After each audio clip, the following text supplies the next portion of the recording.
Forgot the microphone. Yes, I'm aware. What do you mean that wasn't even 6 minutes? What do you mean? It's a full 10 minutes. What do you mean it wasn't 6 minutes? Hello everyone. Sorry, that kind of interrupted my flow there, that I forgot the microphone. Hello. How are you? Can you tell that I'm also tired after a long day again? Unfortunately, no more Silent Hill today. Yeah. Really? For GT, yes, fine. Well, GT, you got to stick to your word. You're going to say shit like that, you better mean it. Oh, God. Yes, no more Silent Hill today. It's really fucking annoying because I've got a deadline, and I'm going to finish this game, even if it means doing it next year. I thought I turned those off. These should be off. Why are they back on? They're the same as the last stream. I haven't touched it. It's just randomly turned itself back on. God's sake. Ridiculous. Can't get the staff nowadays. How did Yell turn itself back on? I think I knew that like Goat was on. Store. Why is Yell on? Right, Yell's now off. Congratulations, you somehow guessed the only one that was active. Good job, Garrett. No, it's actually quite impressive that you managed to guess literally the only one, except for like Goat and the Boo one. The only one that's actually scary, which is the Yell. Oh, hello everyone. So glad to see you. Yes, I would love for you to write a stiff letter to Konami, please. Can we all get on that and write wicked emails to them? Not wicked emails, but like just emails that say, come on, hurry up. At least give us the option to revert. I looked for the option in Steam. You can't revert back to the old version. It's really annoying. So we return to the world of Themos then this evening for a short while to do some more creative writing. I'm glad you can join me for this. Nice chill one. There's the guy. Very good. Very good. Redeem stiff letter. Redeem disappointment. All many things. I was in the middle of texting John and Viv about Christmas on the Clock Tower, but they can wait. They can wait because we have more important things to do, like stream. So we're going back to the world of Themos. Now, if you didn't join us for last time, basically this is my world that I drew over COVID. This is a big map that I drew. It's an A0 size piece of paper with doodles all over it and lore and stuff for my D&D world. Isn't that fun? There's a spooky region known as Taziok, which sits up here. And we are writing my little thesaurus page, if you will, about this place. Blood Pact. Now, Blood Pact is a mansion filled with vampires that are all very rowdy, a rowdy bunch. And they all live together in this big mansion, labyrinthine mansion, and own separate parts of it. Another paragraph. It's our world now. You're right, GT. It's our world now. Even though I've, had it for several years, you guys have seen it for about an hour and a half to 2 hours. So yeah, you're right. It's our world now. And we are filling out this page with lots and lots of fun, interesting things about Blood Pact, which we're all going to make up together. That's it. And that's the stream. It's nice and chill. It's nice and fucking chill. Big Dave is coming. Big Dave's on our list. We've got the Archiver. We've got Big Dave, David the Immense, Big Bob, his brother. We've got Only Fangs written down. The original vampire, got to figure out his backstory. Blood Vessel. Got loads of stuff to write about. And then we've got a whole list of shit that I normally fill out for sheets like this. Yeah, we're fully, like, we're adding Big Dave. We are adding Big Dave. Like, I don't mean to... Oh god, you're going to see all my fucking stuff. Regions. What's a long one? Noxan's got a long one. Kefri. Look how long they get. Like, they're massive. They're massive. They're just going so... They go into a lot of detail about all these things. And Big Dave will be in there somewhere for the Blood Pact one. Don't worry. Yeah. But we just got to figure out where he goes. Big Dave. Right. So last we left off, we filled out all the tidbits of information for Blood Pact that we have at the top that I like to do beforehand. Like the location type, the realm it's in, the terrain, who's in charge, what do they eat, what do they export, what do they import, all that sort of shit. It just helps to sort of build the flavour. Big Dave is actually the nonchalant cat. Yeah, fuck yeah. Big Dave is now a cat. Fully, Big Dave is a cat that just wanders around the halls that everyone just loves. It's like Larry in Downing Street. Big Dave, brackets, cat. Oh god. All right. And last we left off, we did a little intro. On the coastline of Taziok, a labyrinthine manor sits, waves lapping against its cobblestone walls, the gaping maw of its wharf awaiting its next shipment of victims. The inhabitants of the vast mansion play a perpetual game of ever-evolving social hierarchies, each of them vying for position. Since the very early days of the Vermilion Harvest, power and control has been coveted by the vampires that walked Blood Pact's halls. What was once a couple dozen occupants has now expanded into several hundred, as thralls, lovers, and worthy champions have been granted immortality through vampirism. I'll give you let's go back and read one of the other intro paragraphs, just to give ourselves an example. This is Kefri. It's sort of like a city that worships death and life, and it also has this sort of obsession with undeath or immortality, but specifically not through undead. Like that is a big thing here. It's like immortality, but not through undead, not through undead magic. Under the setting sun, built by the guardian immortals of old sits the ever-living city of Kefri. Here, a society of Tabaxi and Leonin fight tirelessly against the inevitability of death, living every moment to its fullest.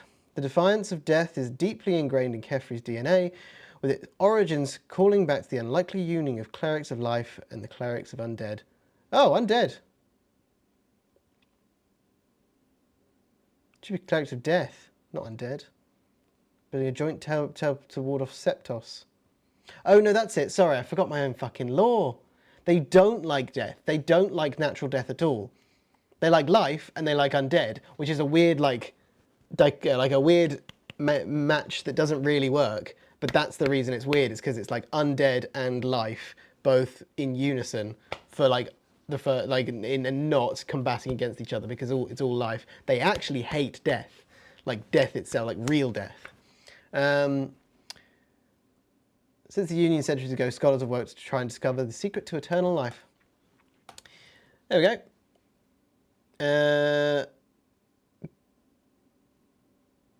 Google image Gale Kitten, and that is Big Dave. I'm not going to do this on the stream just in case. But I will do it in my own private browser. Gale Kitten. Oh! Little vampire cat. Where's this from? This is Final Fantasy. Adorable. There you go. I'll show that on the stream. Adorable.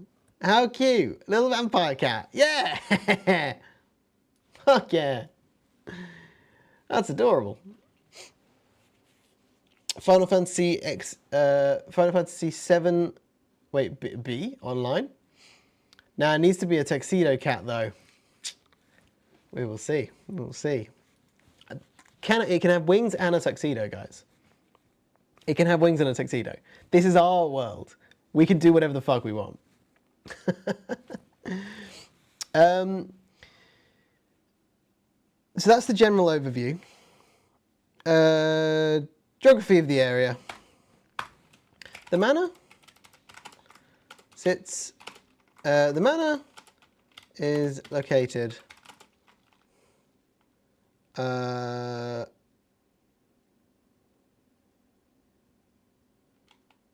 the top, along coastal cliffs at the edge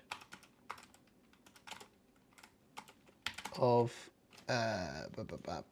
blood packs and the free coasts. At the edge of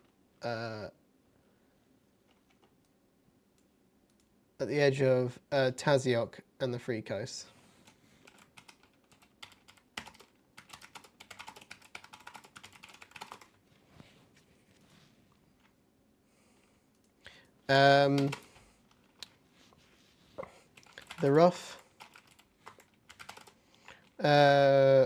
The rough waves and rocky outcroppings have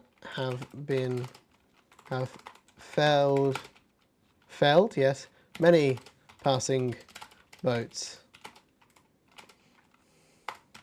An opportunity, creating opportunity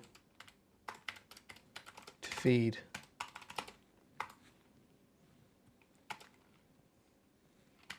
For blood packs residents. As a result,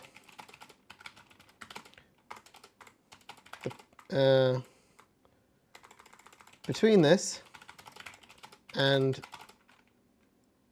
the orc pirates that sail the region,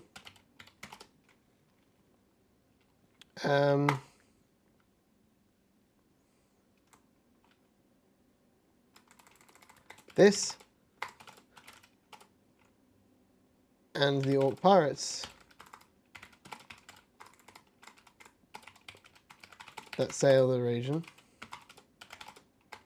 say IL, is the reason many choose to sail, to journey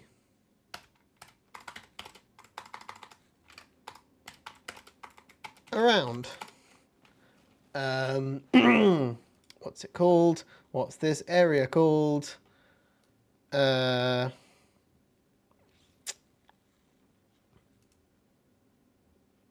What's this area called? Arcana. Instead of hugging the free coast. Cool. Little geography. Oh, hey guys. Hey Shark, how's it going?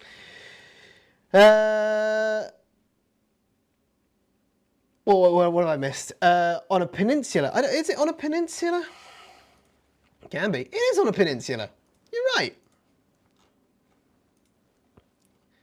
It is on a peninsula. The rough waves and rocky outcroppings of this peninsula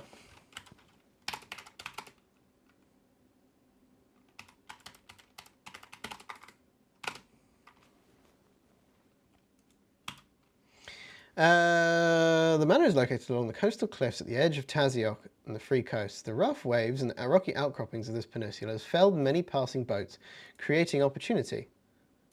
No, I don't try and fucking check me, Google. Creating opportunity to feed for Bloodpack's residents. This and the orc pirates that sail the region is the reason many choose to journey around Arcana instead of hugging the free coast. Yeah, that works, I think. The wild robot. Was that any good, GT? Good, I'm glad, Shark. I'm glad you're well. I'm alright, I'm tired and I'm annoyed that Silent Hill 2 isn't working, so we have to do this bullshit again. Have to do this fucking bullshit again.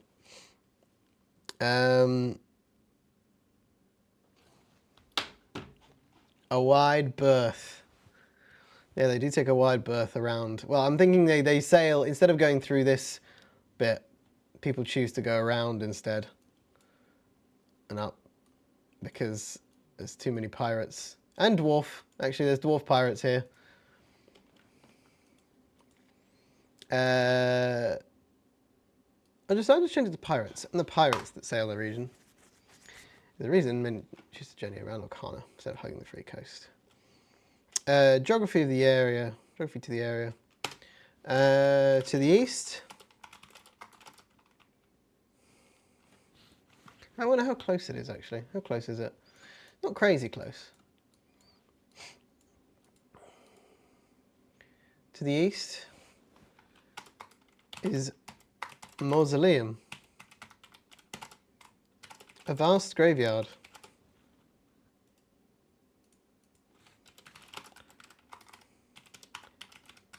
Curated and guarded by a powerful necromancer.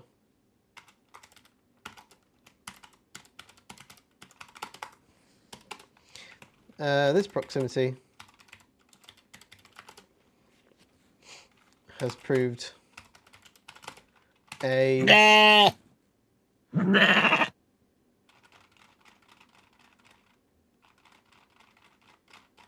At least I don't have someone yelling in my ear.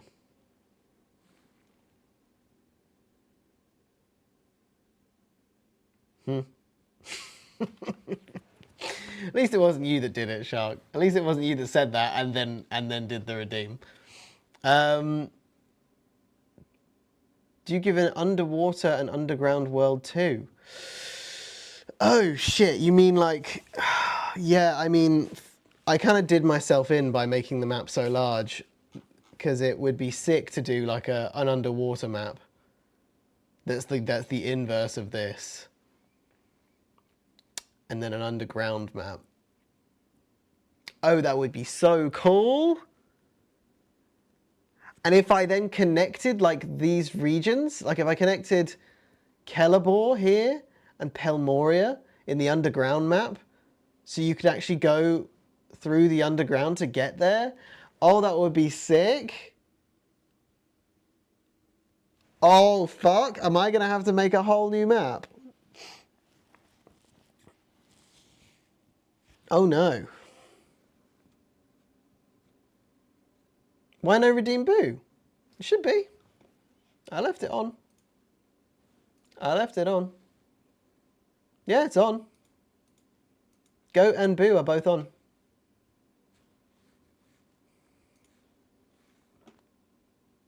That's sick. That's a sick idea. It would take me as long as it took me to do this, which was fucking months in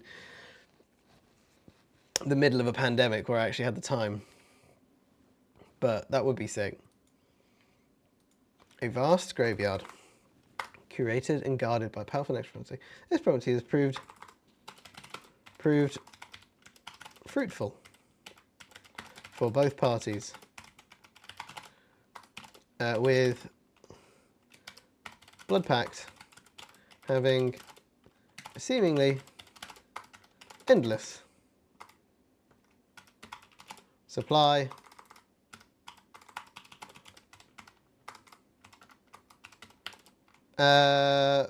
of drained cadavers to trade.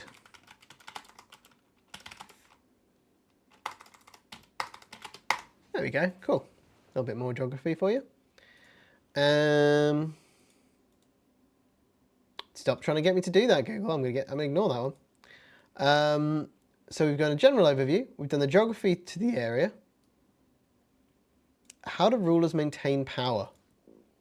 Great question. How do rulers maintain power? The social hierarchy is delicate in the halls of the manor. The most powerful, and charismatic vampires often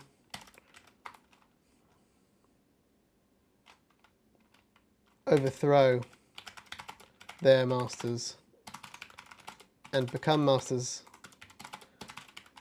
themselves of many thralls. Through this,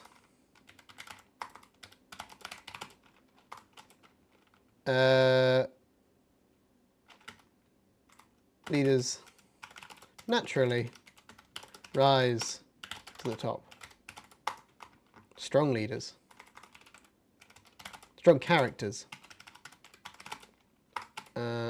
naturally rise to the top.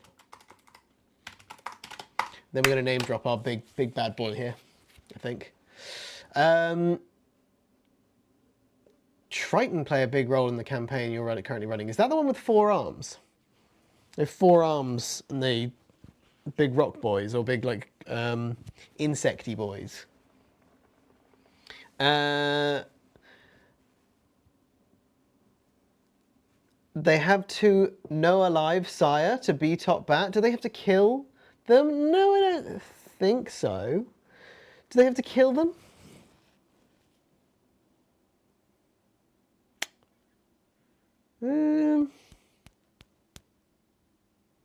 I don't know. We could see what's the general vibe of challenging one's authority in it could just be you know. No, they're like Atlanteans. Oh, really? Triton. Let me Google that. Triton. Triton. Oh, yeah. They're like merfolk. Cool. Sick. See, playing Pathfinder, for me, there's so many rules that we just stay away from water. Water-based combat is so complicated in Pathfinder. Triton was an Ariel's dad. Oh. So like a yeah, not like Poseidon, but like a version of Poseidon that's maybe mortal. Redeem Boo is not working, and I don't know why. Why is that not working? Why you no work? Let's have a look. That's sad. Next, save, refresh. Just gonna refresh the page just in case. Go. Boo has turned itself off. Cool. When I refreshed the page, it was turned off, even though I saw it was turned on. Streamlabs, man. Streamlabs. You can try again. You can try again now. Try again now. You can try it. Come on. Oh, scared you. Yeah. There it is. See? No, it was autocorrect killing me. Oh. Redeem bio. Oh no. Redeem bio again. Ah. Sorry, I didn't see that. And then a space. Oh, tragic. Tragic. God loves a trier, you know. And the goat's still working. Become masters themselves of many thralls. Through this, strong characters naturally rise to the top, forming many factions.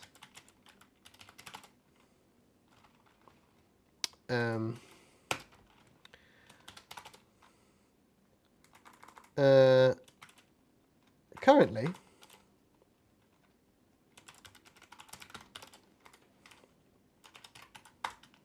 a single vampire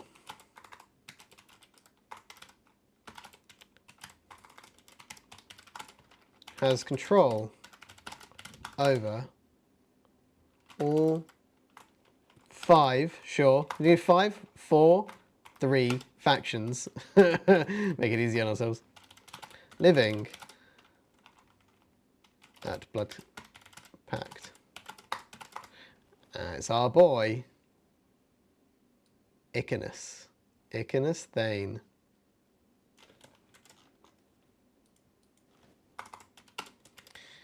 Thane has brought all 3 leaders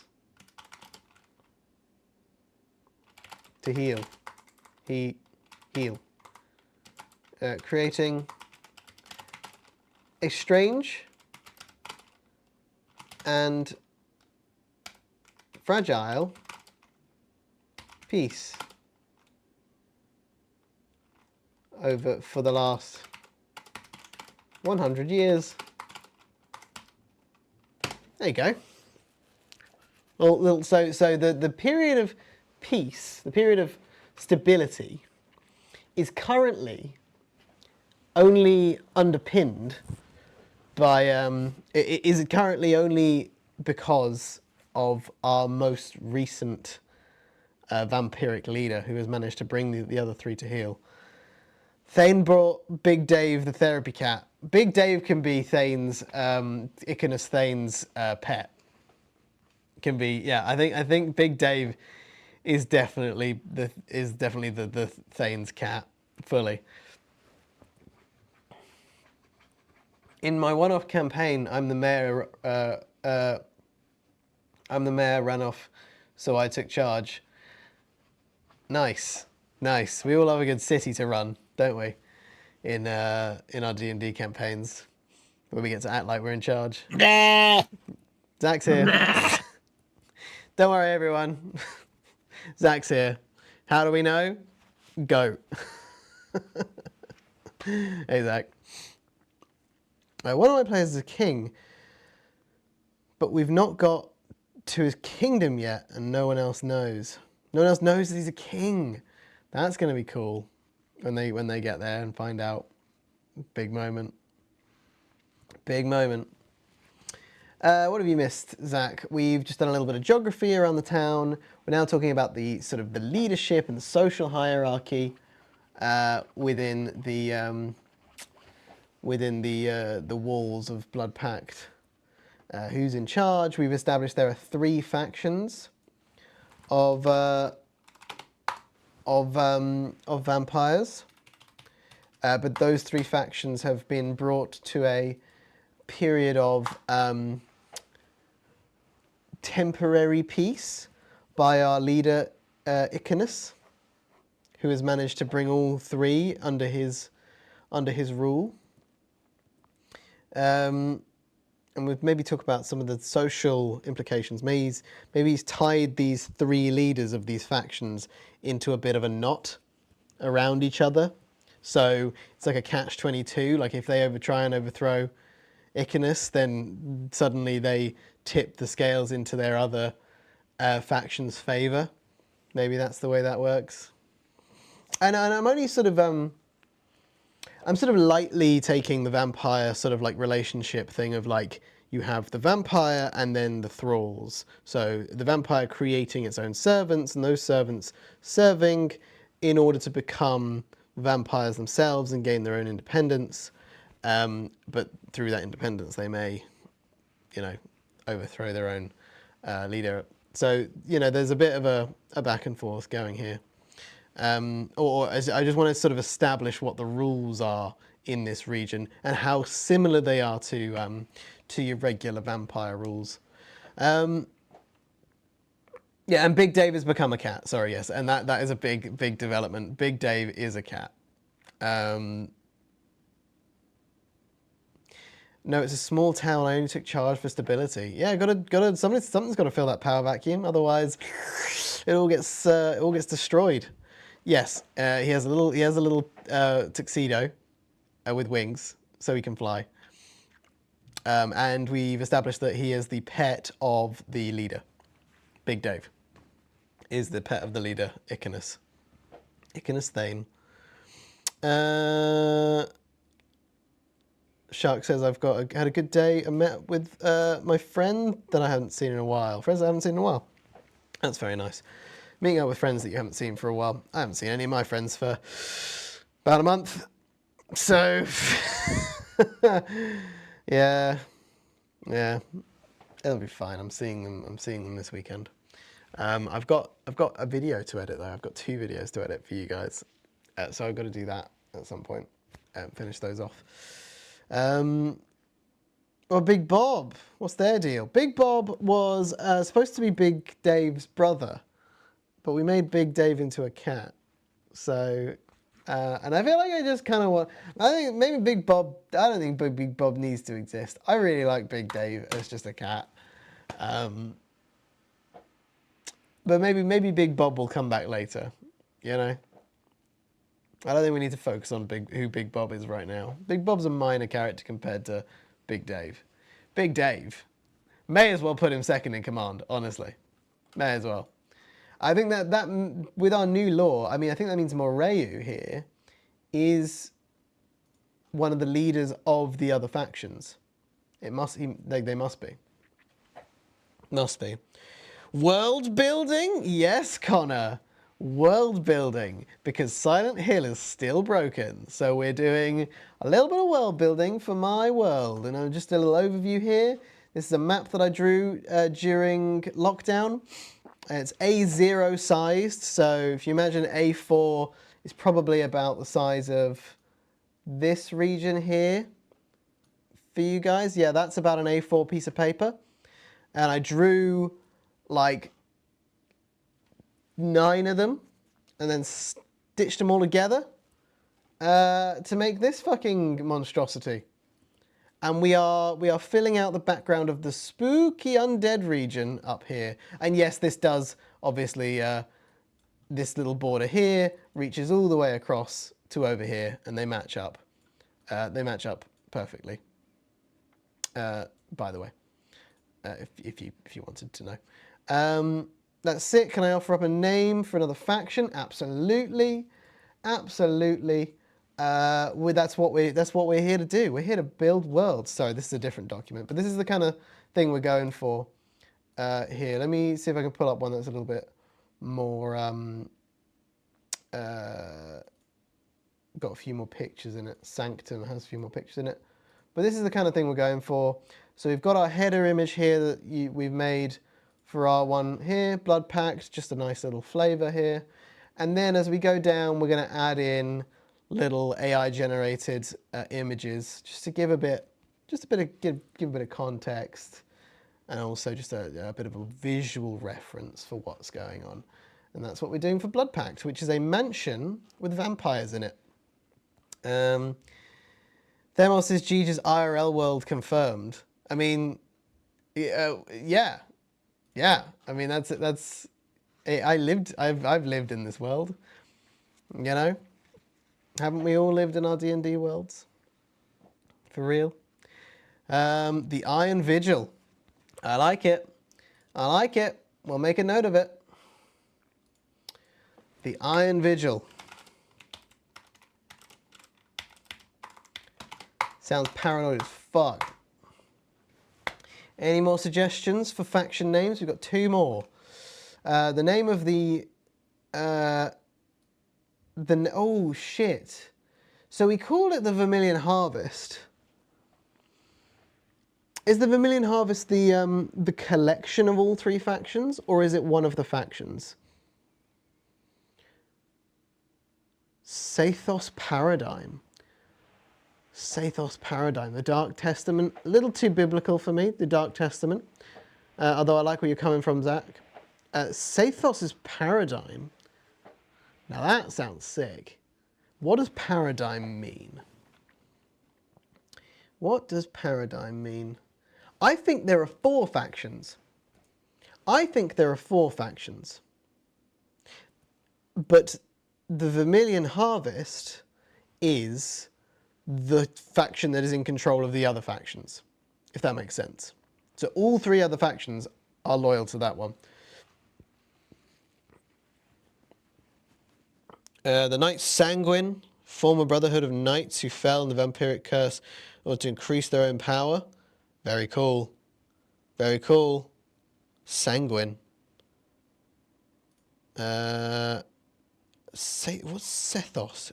Care to give a bit more context to Sethos? Zach?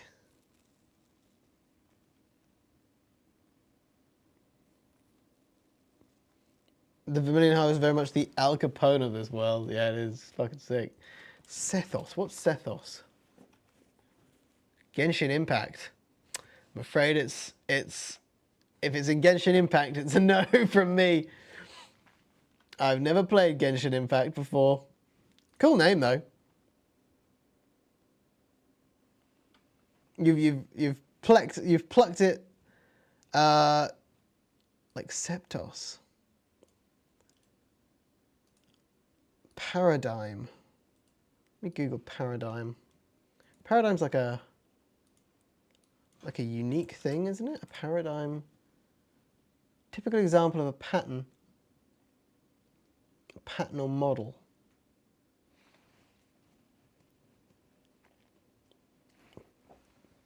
The model, pattern, example, standard, prototype. Beneficent. What's beneficent mean?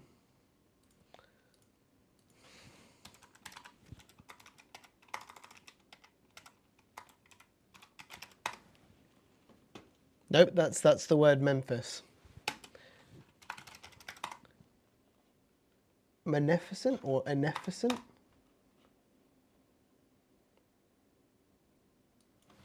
Yeah,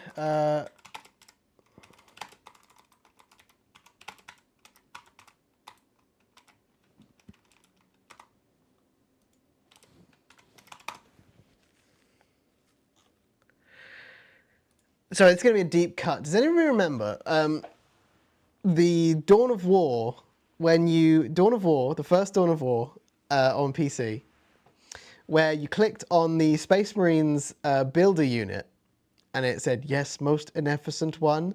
What does the word beneficent mean? What are they saying?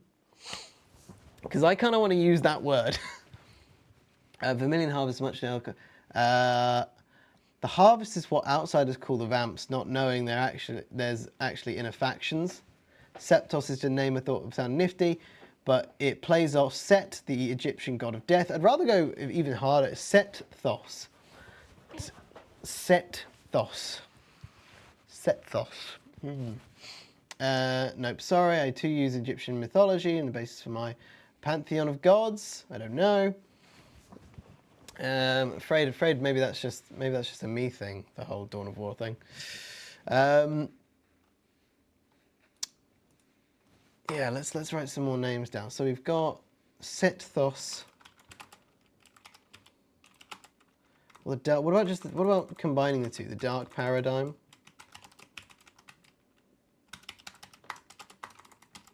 Dark Paradigm. Do we like Dark Paradigm?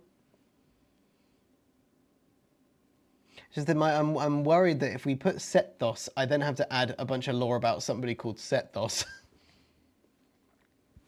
You know, that it's an endless. The Hollow Way, a roving band of fanatical necromancers who see underneath undeath as the true path to immortality, and view vampirism as a bastardization of it. A bastardization of it. But that means they won't be part of it. These are all vampires, Connor. But I do like that. I do like a faction that doesn't like vampires. That's coming to. I mean, we've got another place that basically is like that, like halfway across the world. That is like, they love immortality and they want to do it through being undead, or they're okay with doing it through being undead, but they're still searching for the perfect form of undead. They think a lot of the undead versions that are currently immortal are super flawed. Like a lot of the undead curses, it cause you to lose your intelligence. So you are a mindless being. Yes, you live forever, but you're mindless. A lot of them The undead curses, like vampirism, do turn you into a bloodthirsty monster that needs to kill to stay alive, and that is not with in their like philosophy at all. They're like, no, you shouldn't have to fucking kill people to have your immortality. You shouldn't have to drink other people's blood. That's mental. So that's why although immortality through vampirism does exist already, they don't view it as a thing, as a good version of that. So I can definitely take that and stick that in a different part of my world. 100%.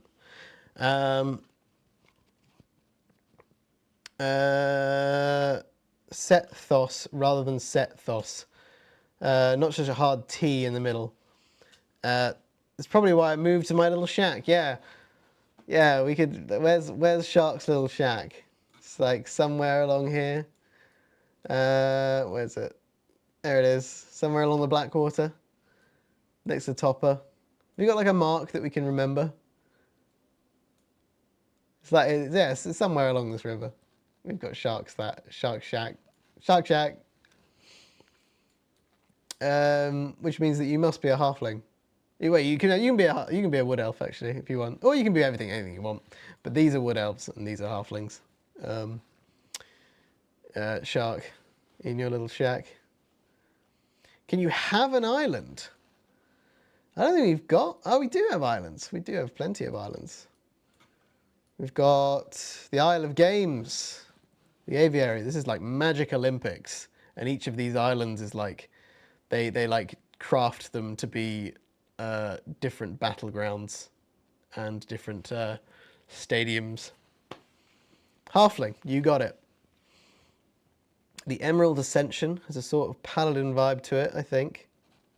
Nice. The Emerald Ascension. No, for board games. What do you mean for board games? Can you have an island? I'm confused, Castaway. You've confused me.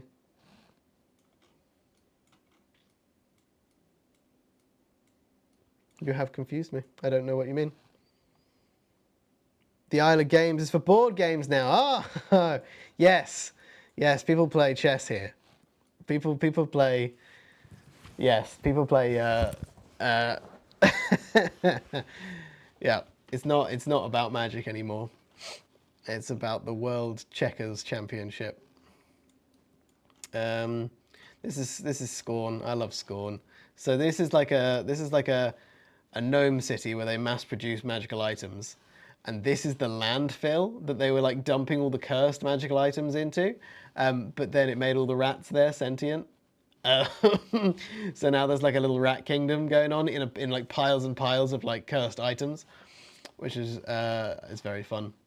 It's very fun. I would come once a year to watch cast. What, to the Isle of Games? Yeah. Nice. I say it's a long way away. It's a bit of a journey. That'll take you a long time. I do have 3 A4 sheets describing all the world games I've created, mostly for gambling purposes. God, yeah. When you need a functional gambling game at the drop of a hat, it's always useful to have one. Right, the Dark Paradigm, Iron Vigil. What about? I kind of like the Emerald Paradigm.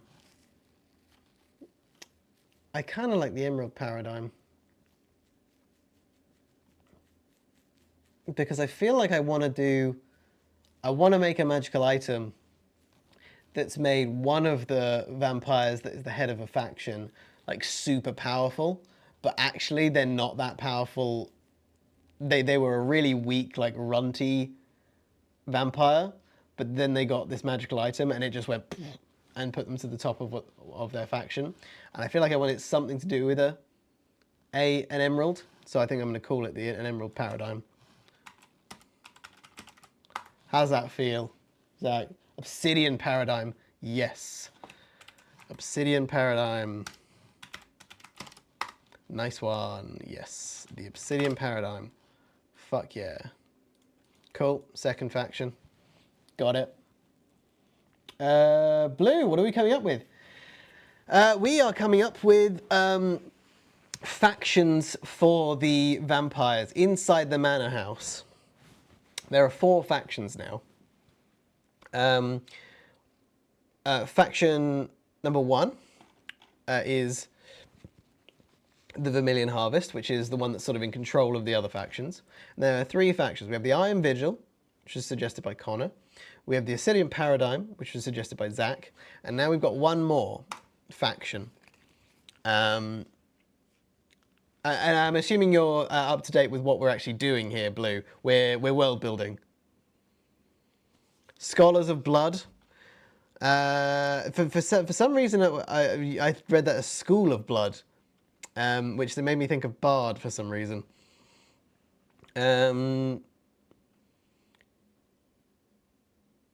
Yes, good. You're up to date, Blue. Good. Scholars of the Blood.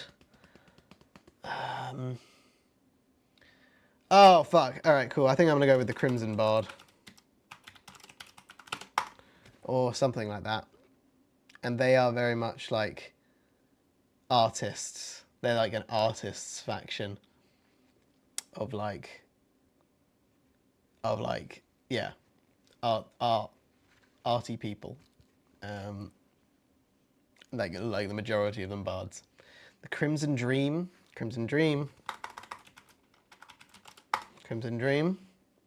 Yeah. So we've got the Iron Vigil, which I imagine as more traditional vampire-y, like less hedonism, more scary horror vibes. Although I did like what Connor said earlier about the Knights Sanguine, former brotherhood of knights who fell in the vampiric curse in order to increase their own power. Well, knights are very interesting, an interesting thing in this world. The CDC, as in the I can't have their acronym be the CDC. Isn't that what's the CDC is like the CDC is the Centers for Disease Control and Prevention that were like massive during COVID. Center for Disease Content, and they were like they're who you play as in Pandemic. When you play the board game Pandemic, you play as the CDC. I would love to see a necromantic rat king from the curse item, please. Please, or play curse item place. Necromantic rat king. Yeah, we could add a little necromantic rat king in. We could have an item that caused one of these little rat boys to be undead. Big Bob, the rat boy that was cursed by an undead item. It fused and made him undead, and he was shunned from Scorn, and he travelled across the world to be with undead people, and has ended up in Blood Pact. I'm gonna say in like the basement of Blood Pact. We can't just call him Big. We can't have Big Bob and Big Dave. Maybe we can have Big Bob and Big Dave. I like the idea that Big Bob lives in like the lowest part of the manor house, like in the dungeon bit. And like there are some people that are like kind of like cool with Big Bob. Skrillex, King of the Rats. And Big Bob is actually really useful at he can have a really good service. Removing curses, he's very good. Maybe he's good at like, yeah, cursed items and shit like that.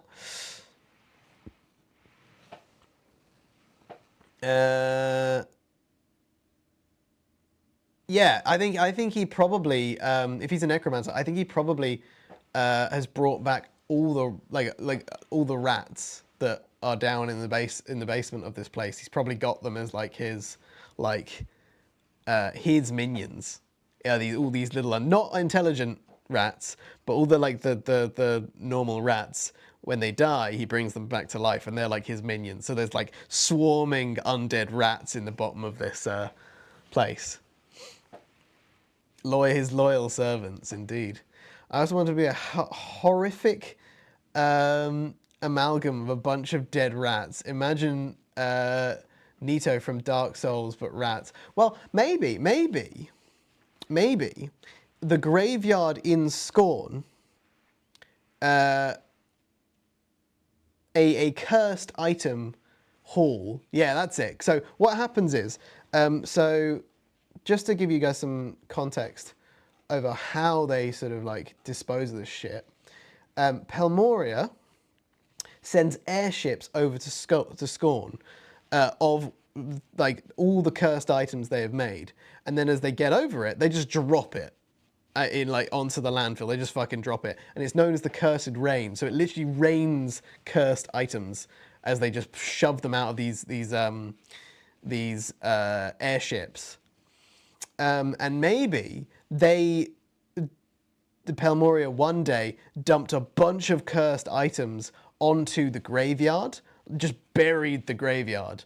And it just so happened that then a amalgamation of the dead rats was made into Big Bob. And he's this horrible, like, mishmash of a bunch of different rat bodies. And that's what came of that. And he was then shunned and sent away as he came back to life. So he's a brand new being made up of several previously dead rats. I think that's cool. Yeah, I think that makes sense, Connor, don't you? Like Nito from Dark Souls, but rats. Fully, yes. Absolutely. He is a bit more ogreish. He is an amalgamation. He's going to be like big and bulky with two little arms, you know? He's not this dainty little guy, I don't think. He's big. He's Big Bob, you know? No, that won't go over your shack. No, don't worry, Shark. This is from Pelmoria to Scorn is a very short journey. Your shack is all the way over here. Don't worry about that. Don't worry about that. Yeah, Pelmoria's airships go from here to here, and that's it. And then they go back. Yeah,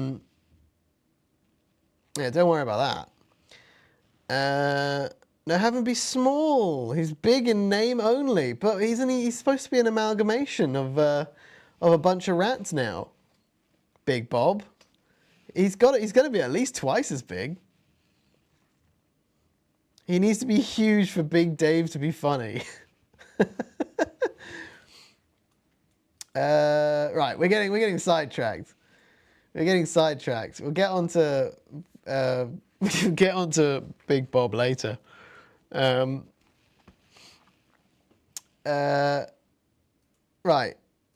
What are we doing?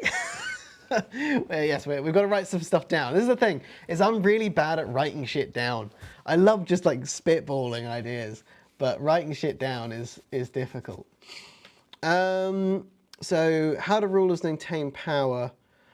We can go through a little bit of background about each of the factions now. The Iron Vigil ruled over by which one of our factions is Moreu? Moreu is probably the second in command of the Vermilion Harvest now.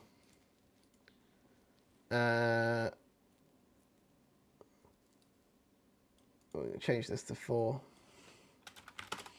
All 4 factions living at Blood Pact. Ruled over by, right, we need some names. Who rules the Iron Vigil? And what are the Iron Vigil like? I liked what you were saying earlier, Connor, about knights who gave themselves over to the curse in order to become more powerful. But the thing is, knights are a very specific thing. Like, knights were like 200 years ago, back in Celeborn, and they're like, the age of knights is now like done. But maybe they did that. Maybe there were 2 or 3 knights that handed themselves over to the undead lands. I think that'd be quite cool. We've got a list of knights here. We could choose which ones fell, if you want, and then we can make one of them our leader, so they're still alive.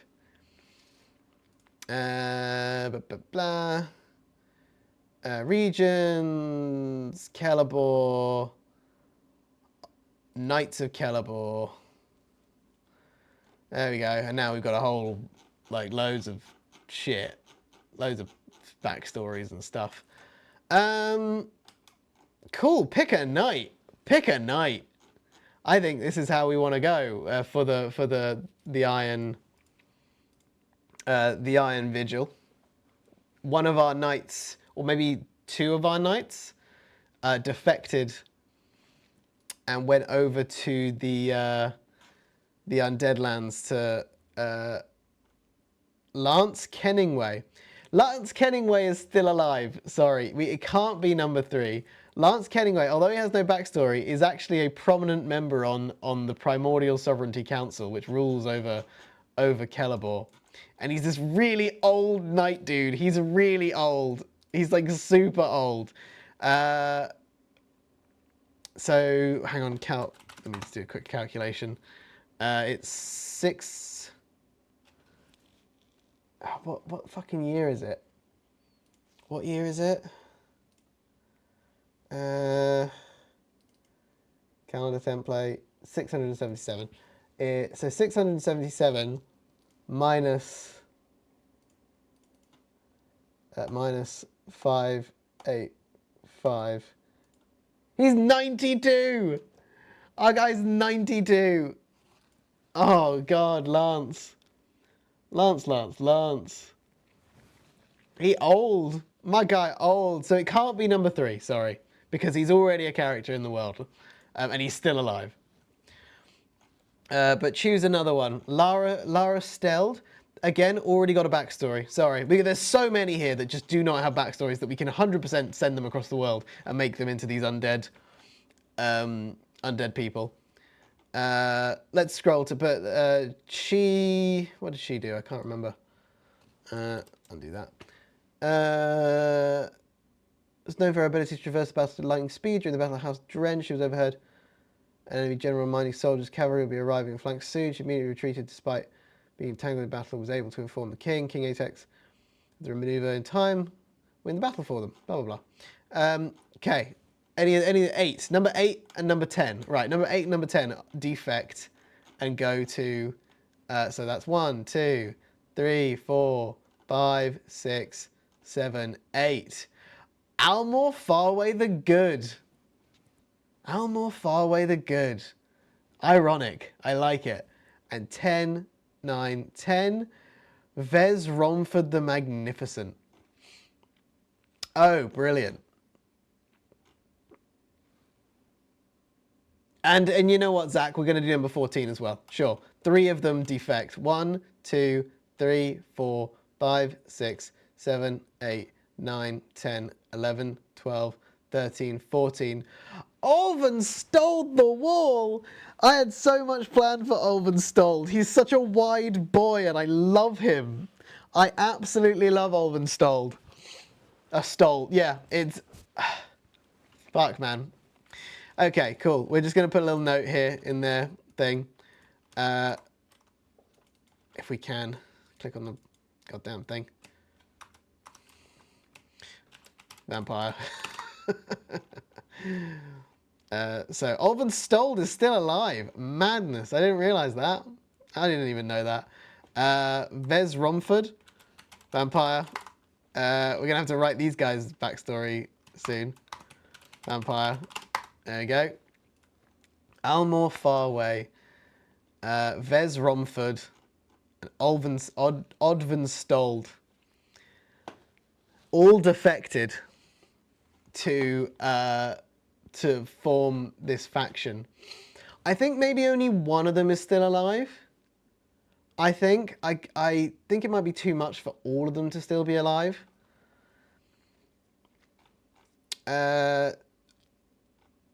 I think I'm going to make it Vez Romford, because I think their name just fits better. Do you want to make it Odvan? GT. I like the idea of two of them turning and one of them just got turned into a vampire, chased out, so they met up with a former compatriots. I like the idea of two of them turning and then one of them just got turned into a vampire, chased out. Well, the thing is, they're not actually on the same side of the war, a lot of these guys. So you got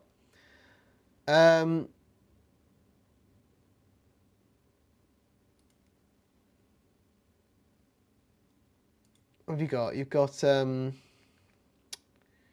Regions, Calibor,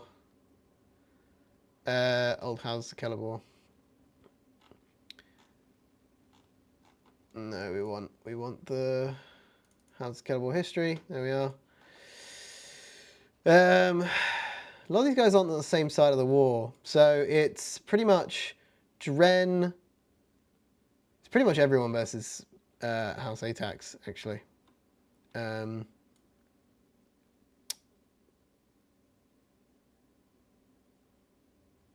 But that makes sense for Odvan Stold, because his house basically dies in the war, and maybe he just fucks off with two of the other lads. Salt Mist is, yeah, okay, cool. I guess, yeah, this makes sense. And House Ike. Oh, whoops, wrong one.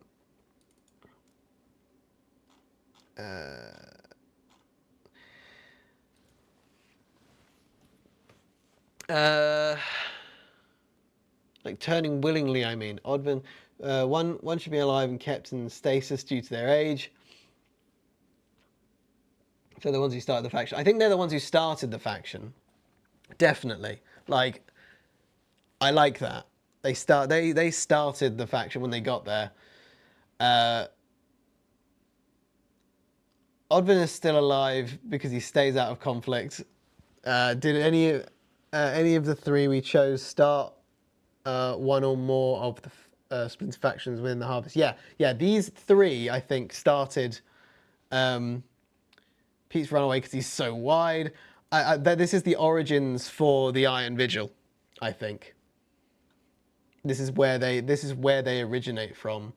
They were three knights from Kelebor, legendary knights that were like, fuck this war, we're gonna go be immortal. Because fuck kings and queens, we're gonna go be our own kings and queens. So they went to Blood Pact and were like, make us vampires. And maybe they were like, no. And they were like, make us vampires or we'll fucking kill you. And then there was a big fight and then maybe they won. And then they were made into vampires.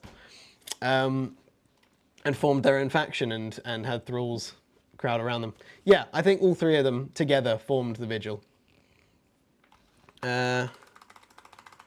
Formed by three legendary knights of Kelebor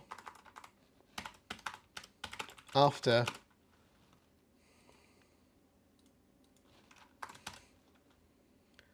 the War of the Kingdoms. Yeah, that makes sense because it ended 70 years ago. So they're relatively fresh.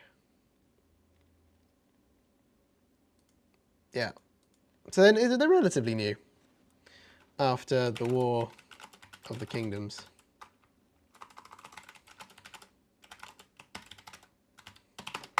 Formed by three legendary knights after the War of the Kingdoms. The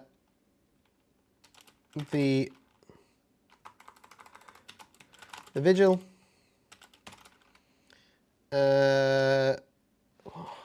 Okay, now we need some personality to them. So three of them were formed in Vigil. Did any of them also start the Paradigm of Dream? No, I think they have their own origins. I think we want good, unique origins, I think. So yeah, those three guys rocked up and were like, make us vampires. And the vampires were like, no. And then they fought about it. God Tess, you just gave me a flashback. You a vampire shark? No, the name Peeps reminded me of the first Call of Cthulhu that NRB did. I've not seen it. I've not seen that that one.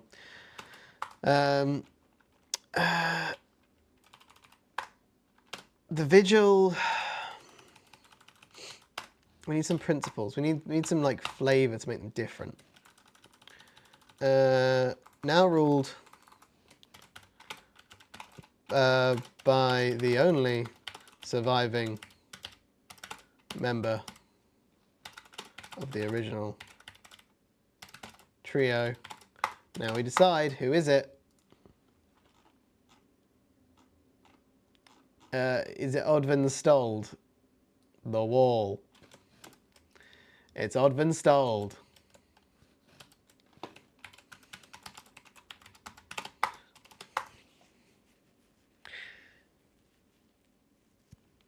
Glory hunters and fanboys are the thralls. Hell yeah. People come to pledge their allegiance. Iron Vigil, formed by 3 legendary knights of Celebar after the War of the Kingdoms, now ruled by the only surviving member of the original trio, Odvin Stold. The faction is mainly formed by former loyalists to House. Which one was Odvin? Bexley. But the main house was House Brompton. House Brompton and its vassals. What are they called? I've forgotten what the sub factions are called. What are they called? I haven't written it down anywhere. We'll just write House Bexley because that sort of incorporates its loyal houses, its loyal other houses. Yeah, House Brompton. Brompton, looking for a home after its destruction. Although it wouldn't have been. Let's put the year it was formed, I think. So when did House Brompton go? House Brompton went in 566 FA, free age. So we found another during the War of the Kingdoms. There we go. I want to learn all about this world. So do I. We'll learn together by writing. This is the fun of imagination. Cool. I was thinking maybe one of the 3 had a major disagreement with the others and over succession of politics. Therefore, spent away and started the dream of paradigm. I like that, but I don't want it to all be the knights. I really don't. I like the idea of them having a disagreement, and I like the idea that that's the reason one of them's dead. I think one of them's dead, and one of them is like perpetually kept in like a cage and never fed blood. So is like just weak. Is like in one of the hanging cages above the somewhere in the city. So they had a major disagreement after becoming vampires. One of them's fucking dead, and the other's like been kept in like stasis, but in like a really horrible way. And that's the reason they're no longer around. Is there a character called Harry Peeps who was so iconic? Well, maybe I got to check it out. Glory Hunters are fanboys and other thralls. Yep, I think that's what we're working on now. Yeah, he's the Watcher on the Wall, ever vigilant. Ike, House Grumbo, straight out of Brompton.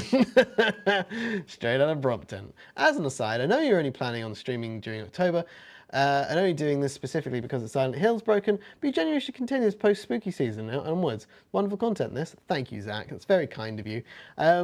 Yes, it's going to be a massive shame once this is done. I don't have the time. I don't have the time in my life to commit to regular streaming. I would only want to do it if it was regular because I feel like that's just the best way to have a regular audience. And unfortunately, it's just one of those things. Maybe in another life, it could have been a thing. It's kind of the reason I'm doing it all month, is because I see it as my only opportunity to, so I can give my all to it, you know? And I can fully go, yes, this is what I'm doing, and yes, I've set aside time for this. And taking the opportunity while it's still here, because, you know, it won't be. And it propels me to do this stuff. Like the idea that I won't be able to do this forever, it propels me to do more and do better for you guys. So that's the only reason it's been, you know, as big as it has been, is because it's an incentive to make it better. But you know, it is nice to know that you guys enjoy this. Even if this is not what we were supposed to be doing, you know, this is absolutely not what we were supposed to be doing at all. But we're here doing it. Oh, I'm glad. I'm really glad, guys. Shark, GT, thank you very much. Want to learn all about this world? That warms my heart. That makes me feel very good about this. About my D&D escapades. Do you have multiple armies? The ranking systems like that? No, I don't. I don't have that. I know that I have sort of general vibes about the armies around the world. Primordial Sovereignty is pretty much like the most powerful, the Empire, the human Empire. If the 5 Dwarven Crowns would stop squabbling amongst themselves, they would be more powerful than any force on Earth. But because they're in a perpetual civil war with each other, it's not going to happen. Armies. Other than that, the armies, like big armies, are fairly thin. I mean, we've got the undead armies here that are fairly significant. We have the High Elves definitely have their own. They've got 2 different types of like combat unit. They've got the Sunblades, and battle mages. So they are essentially your melee and your magics. And Sunblade twins. Every unit in the High Elven army essentially has a twin unit. So you train with this person. You have a partner, and you are trained in being one essentially moving entity through the battlefield, and the tactics that they learn, they're really formidable. If you come up against Sunblade twins, it's like these guys fighting together. These 2 fighting together are one of the most fearsome warriors you can come across in the world, because of how they work together with their swordplay.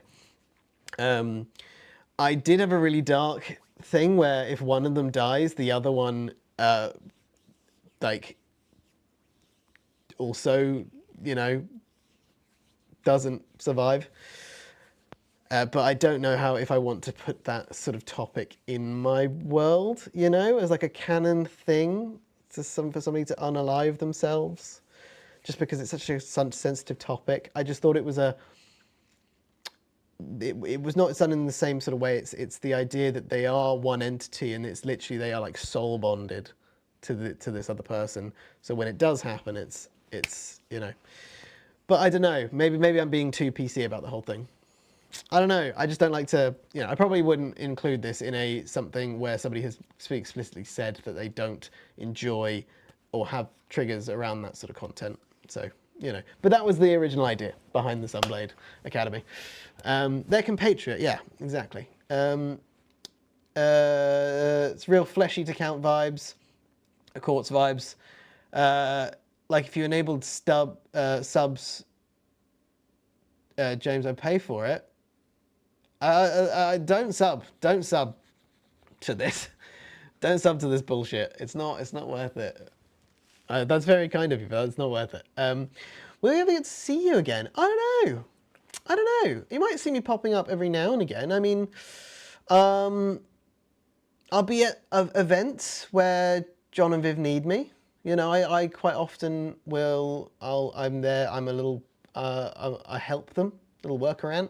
at some of their events. I like to go and support them. I do a lot of filming for them, so I'm maybe at some of their gigs when they do them. But what else am I at? I went to UK Games Expo, where I was also sort of working for them there. Might see me on some streams. I was on Holly's. Mario Kart for Map charity stream earlier in the year. So if that happens again, I would hope to be invited again. That would be really fun. I would say defend my title, but I came second to Tempest. It would have been so good. The win would have been so good, but never mind. You might see me again. You'll see me around, And I've got a full-time job as well, doing the news. So feel free to follow me on my own personal Instagram. It's up to you. I don't really post there anything except for just like personal stuff. It's not like a content thing, but if you are interested in the kind of work that I do, or if you fancy looking at the other projects that I do, that's one way to keep in touch with it.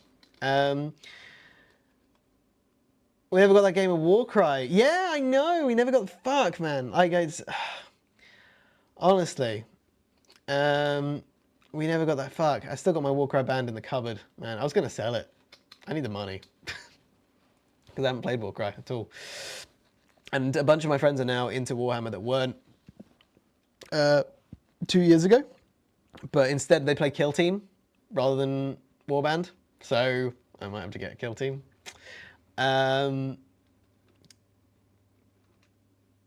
Sends 23 cats to help Jeej. I wish I could have. Honestly, sometimes I wish I could have another version of myself to help me do stuff. I really do. It would be really great to have another me just to help me. 23 is too many. I think that's a reference. I think that might be a reference. I've seen something about that on social media.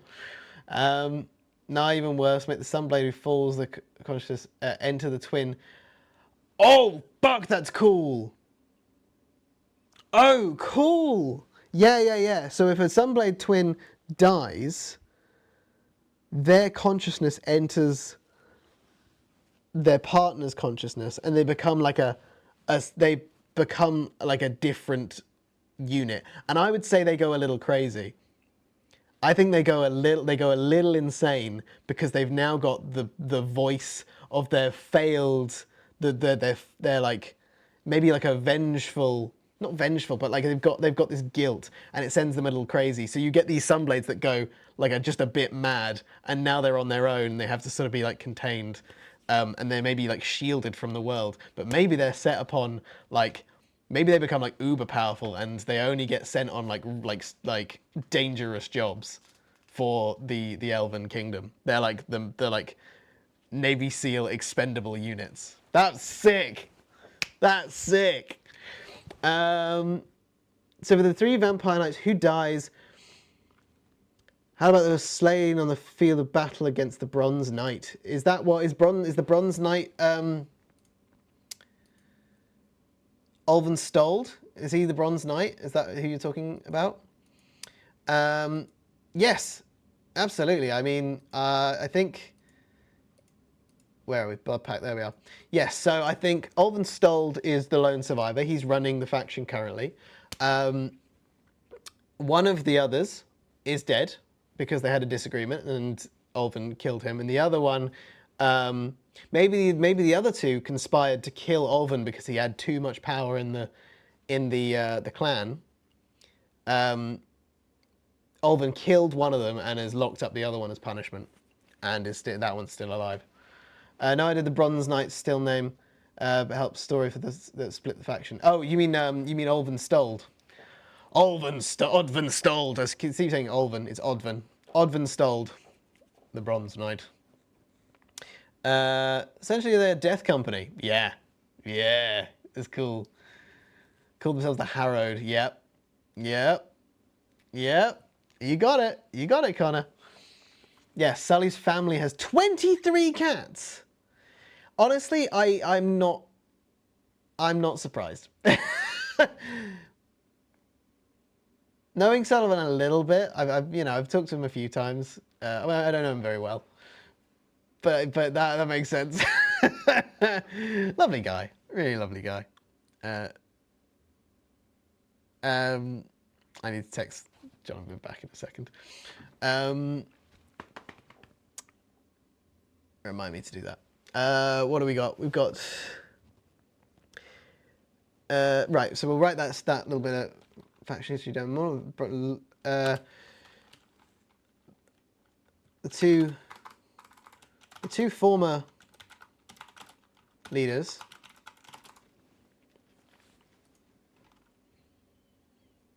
as a result, result of the influx in thralls loyal to Odvin. No, not as a result, sorry.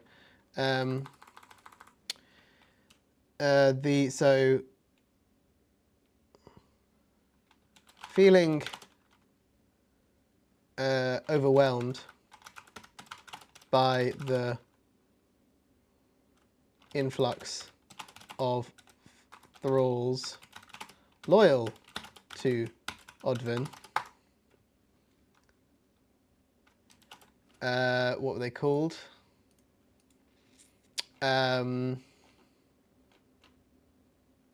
Also, these artworks were done by somebody, I've forgotten their name now. It was a long, long time ago. But they basically they were called Night Day, something like that. Monday Night or something like that. And it was this thing on Twitter where this artist posted a new portrait of a knight every single night, or like every single Monday. And they were just doing that for ages and ages. And I went, all right, well, I'm going to take all these and I'm going to use them as portraits of the knights and give them all backstories. Obviously, again, if I ever did anything with this, I wouldn't use the artwork. Nobody's supposed to be seeing this except for me and, a couple of my friends. But now you guys are seeing it, so it feels a bit bad to sort of be displaying their art like this. But I will find out the artist and tell you guys about them next time. We use ethically sourced generated images. We don't use that either. It's really bad. I'm really at a loss to what to do with AI stuff because it's really handy for this shit. It's really handy for building your own world and stuff. But what are you gonna do? Reminder, you need to text Jonathan back in a second. Thank you, Zach.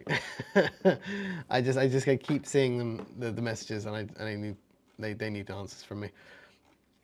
Of Odvinstold, Vez Romford,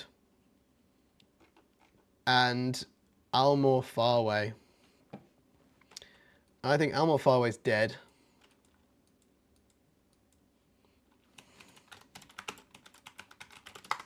Almor Farway's dead. And Vez Romford. And Vez Romford is the one in the cage. Feeling overwhelmed by the influx of thralls loyal to Odvin, Almor Farway and Vez Romford. The other knights.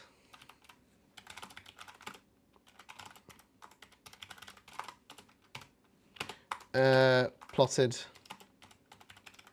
against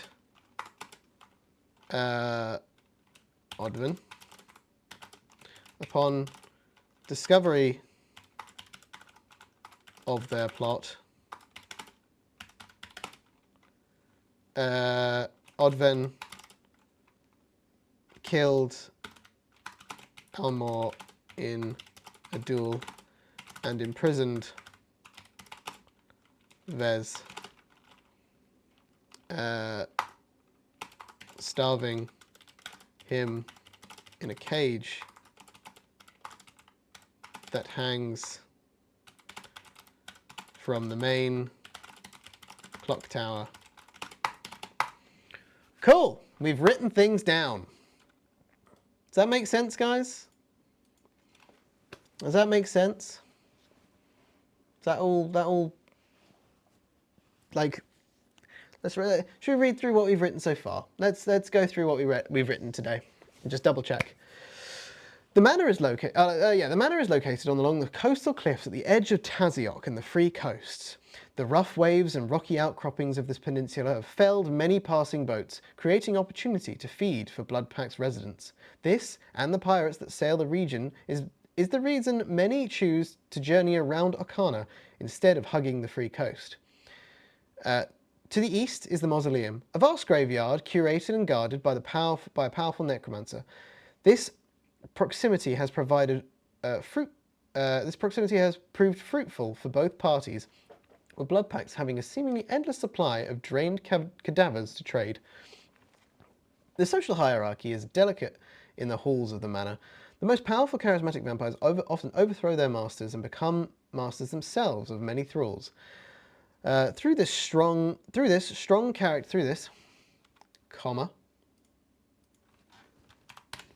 Strong characters naturally rise to the top, forming many factions. Currently, a single vampire has control over all 4 factions living in Bloodpact. Icanus Thane has brought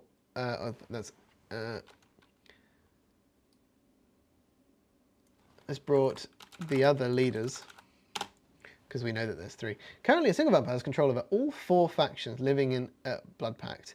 Icanus Thane has brought the other leaders to heel, creating a strange and fragile peace for the last 100 years. The Iron Vigil, formed by the legendary Knights of Celeborn formed by 3 legendary Knights of Celeborn during the War of the Kingdoms. The Iron Vigil, formed by 3 legendary Knights of Celeborn during the War of the Kingdoms, now ruled by the only surviving member of the original trio. Nope, that's not true.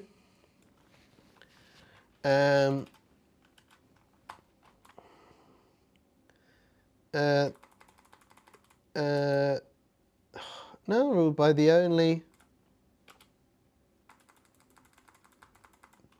a single member of the original trio. Odvan Stold. The faction is mainly formed of former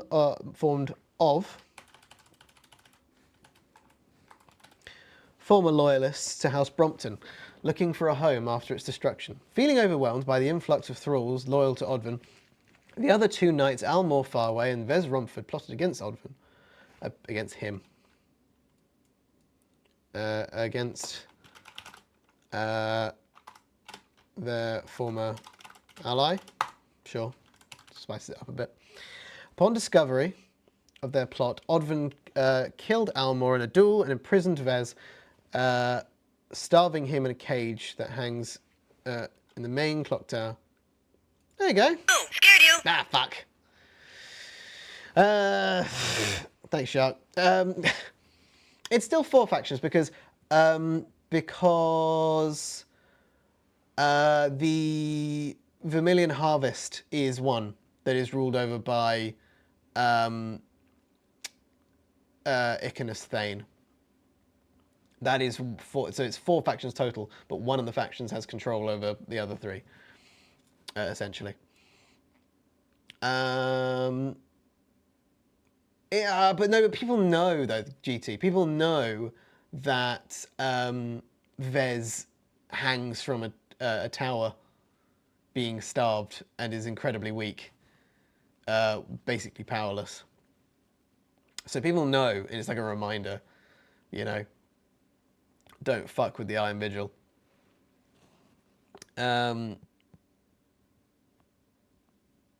People know he's still alive.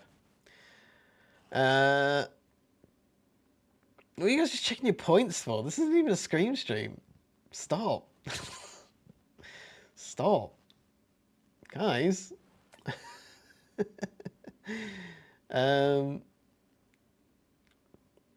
How old is Vez?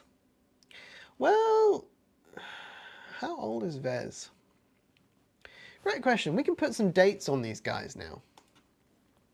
So House Brompton ended in 566 FA.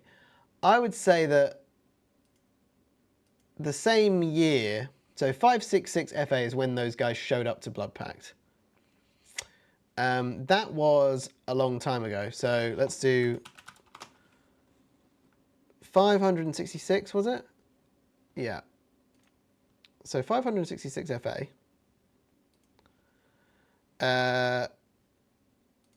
So current year is 677 minus 566. 111 years ago, they joined. They joined as a trio. And before that, each of them must have been, 20 to 30. So I think we take 566 minus like 30 years from it. 536. 536. So each of these guys now have to have a note on them that says 536 or roughly around that. So we'll say that you were 30, so there we go. Just copy that for the font template.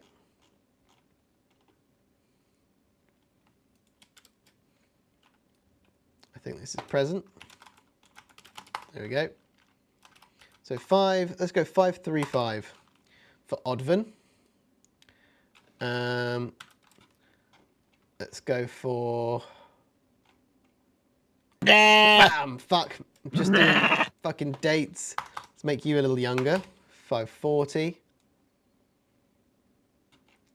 And let's make you a little older.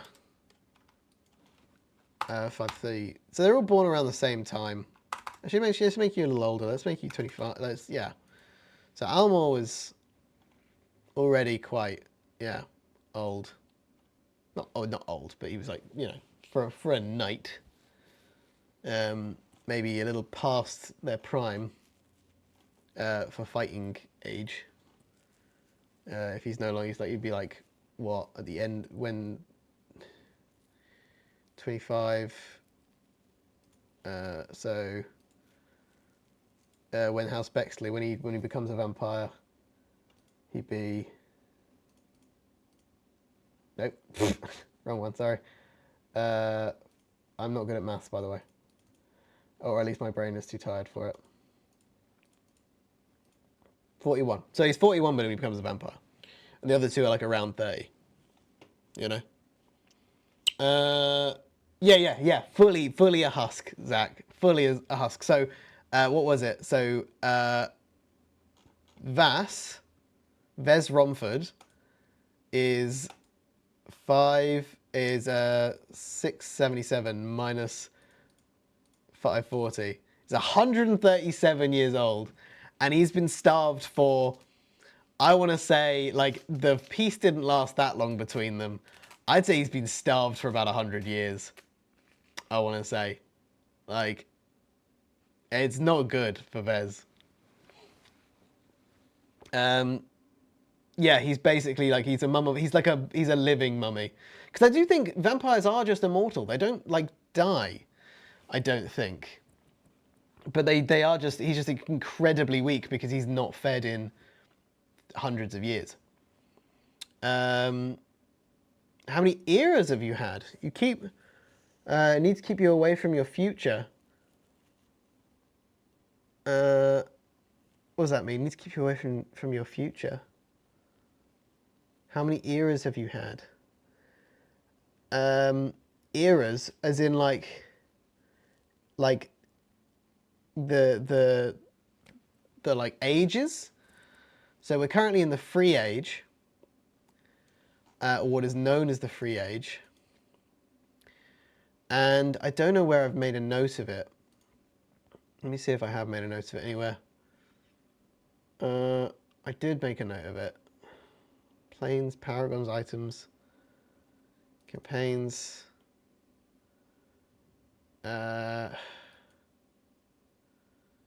Planes? No. I don't know if I do have it somewhere.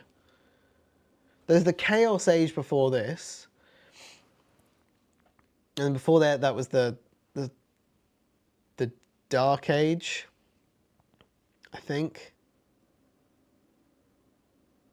Before that there was the Dawn Age. Before that there was the Titan Age. So there are ages that I have sort of in my mind. The most recent one before this was the Chaos Age, which was just like everything was fucking bedlam.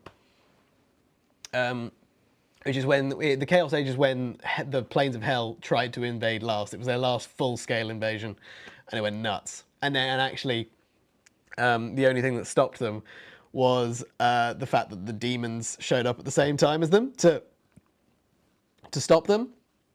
So the demons were just like, hell no, we love fucking with this plane. This is our jam. And if the Plains of Hell take it over, that's gonna ruin our buzz. It's gonna ruin our fun. So the demons, like, collectively were like, they didn't unionize because they're chaotic beings, but they pretty much in unison set upon the forces of hell and started fucking with them when they showed up. And it like there's loads of shit happens during the Chaos Age. It's just mental. I call them eras in my world. Yeah, the age. I've got FA, CA, all that sort of stuff. Right, back to this.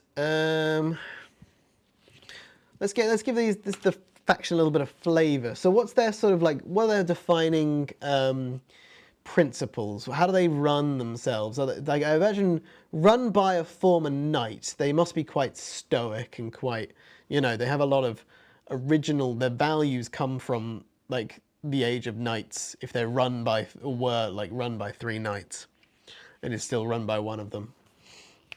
So what kind of like value? Yeah, militaristic. Yeah. Militaristic. I think they do probably. They're a little less hedonistic.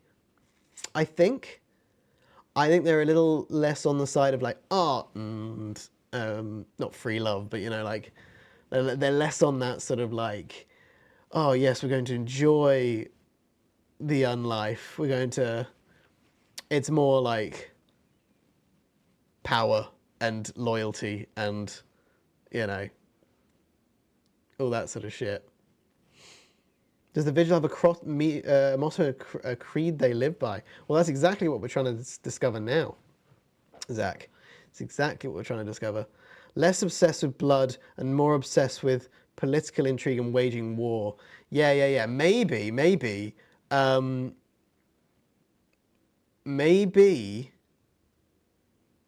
Odvin never forgave the Empire, the primordial sovereignty, for what they did to his house. Maybe Odvin's prime goal is to take vengeance upon the Empire. And although all the people that Odvin swore vengeance upon are now dead, he still has this like seething hatred towards them. And so the Iron Vigil is maybe, it's like a weird militaristic, like, that's coming together. I like that. And it's almost like a band. It's like a not guerrilla warfare troop, but it's like a troop of military troop in training that are all loyal to Odvin. And the only thing stopping them is the fact that our boy the Thane,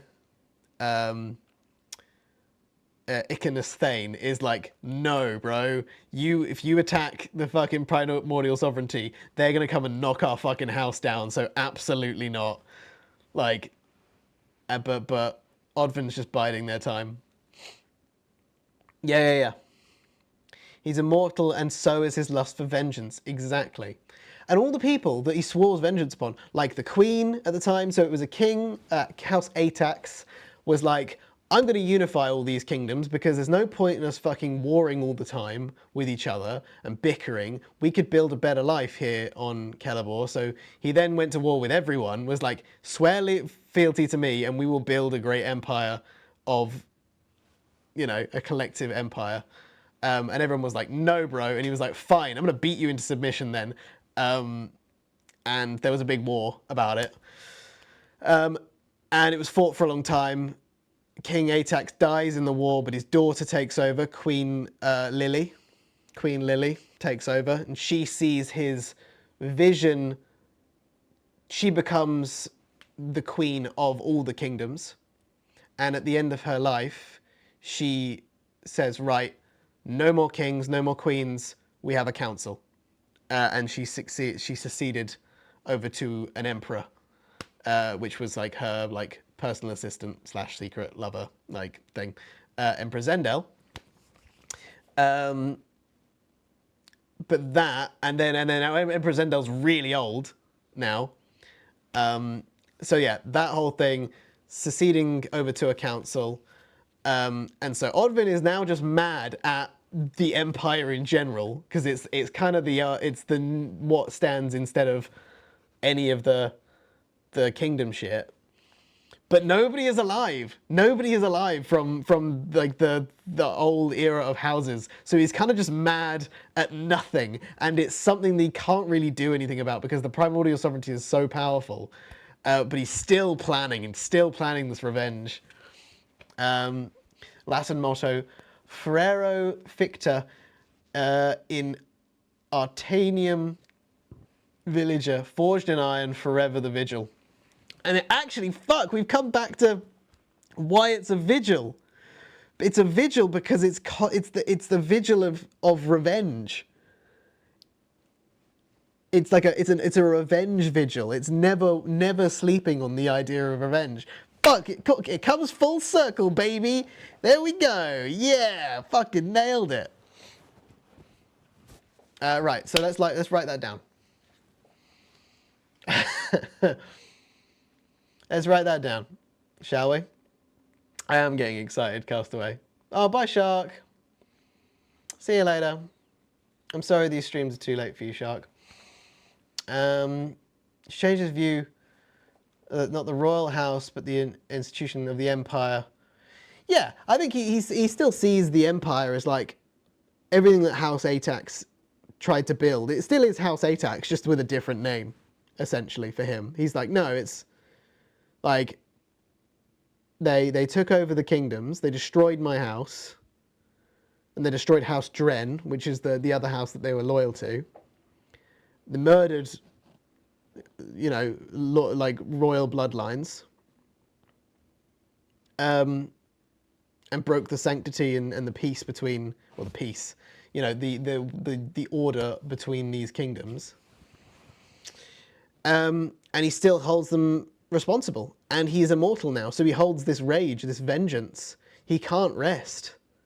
He can't even die to see it like to bed. The world has moved on without him, and now he just sits on this seething hatred, building this army that will never probably see. Will never be able to compare to the primordial sovereignty. It'll just never be able to compare. He's vigilant because any chance to vibe check the Empire. The Seeing Throne. Right, let's write that down. The faction, the Iron Vigil.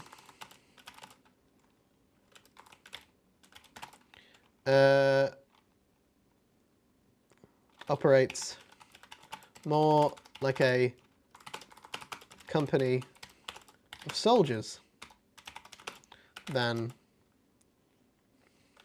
a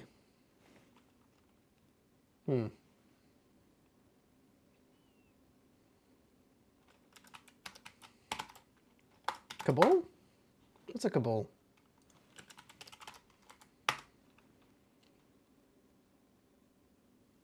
Yeah, that works.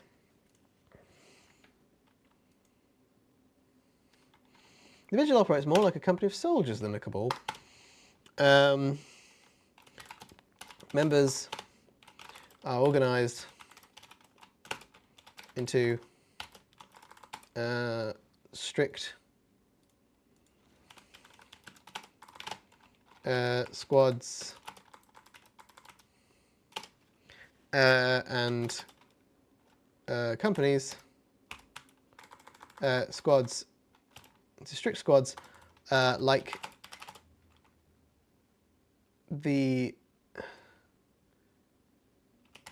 kingdoms of old in killable.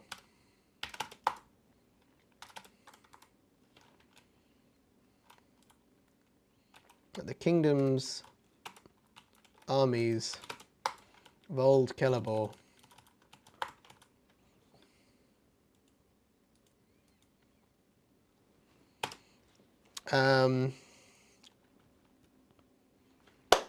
Hey, best username, how's it going? Classic Oddvan Stalled. Best username is already up to date.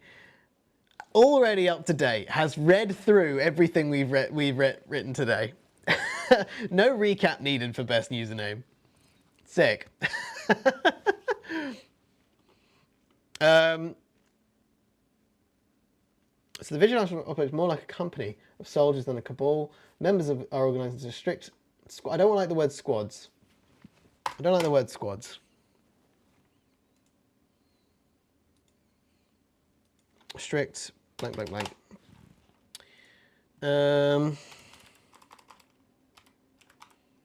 I did used to have a OneNote file. Let me have a look at how the military is organised. I have a OneNote file that I had. Squad, unit, company, battalion, regiment is how it was organised.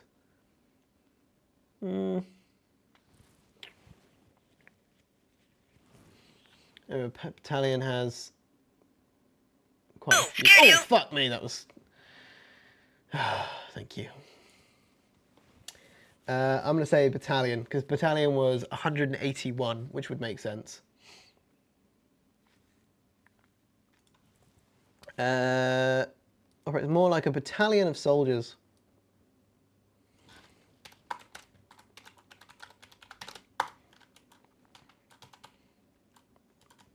Remember into strict... Oh, wait. More like a... What was there before? A company of soldiers. Into a strict battalion. More like a military unit than a cabal. Yeah, members are organised into... No, fuck you, Google. Into... Also, no, organised. English spelling, thank you.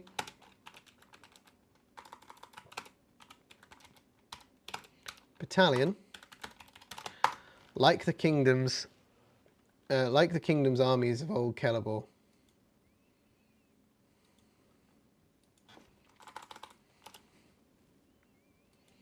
At the kingdom's armies of old Kelebor. Yep. Meal times are regimented.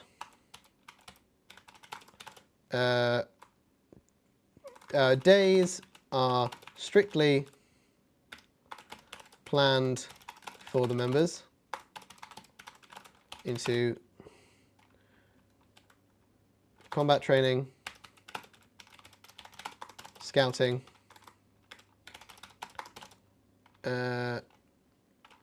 eating, feeding,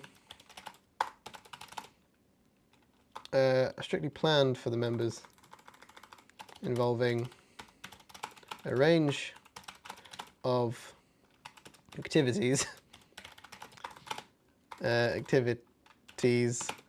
like training, scouting, feeding. I'm going to take a break from that one in a second, I think. Just got a bit tongue-tied here. Change language to British English, absolutely. Thank you. What we got? Hey guys, classic old installs. Chambers, a chamber of vigilance. Legions, snap GT. Lol, redeem boo. Nice. Sorry, I already had one. Battalion is like a thing in like old Kelebor. Kind of like the armies of old Kelebor.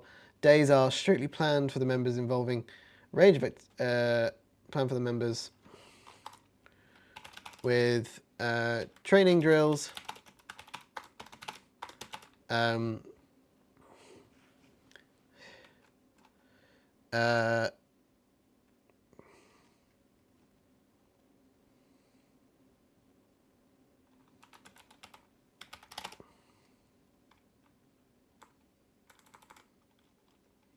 organize hunts and scouting parties, and set times for meals,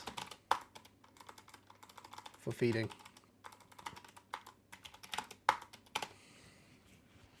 Do we want move on to the paradigm / dream it all? Yes. Let me just quickly put down the fact that the company is very much glued together by Odvin's rage against a thing that no longer exists. Odvin's revenge fuels the culture in the faction, as he believes one day he will be able to enact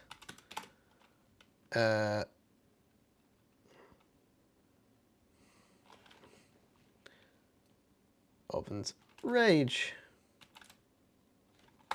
fuels culture of the faction, as he believes that one day he'll be able to enact vengeance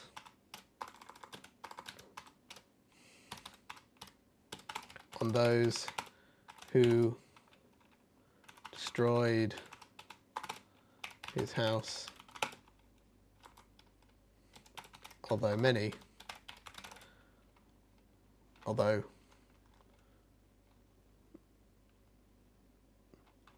all those responsible have long passed.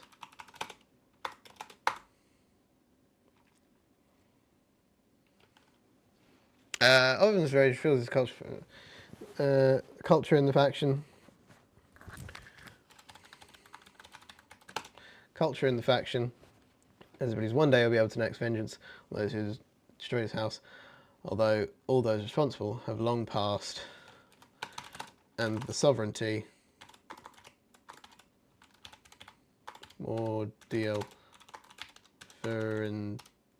have grown to be a formidable, one of the world's most formidable forces.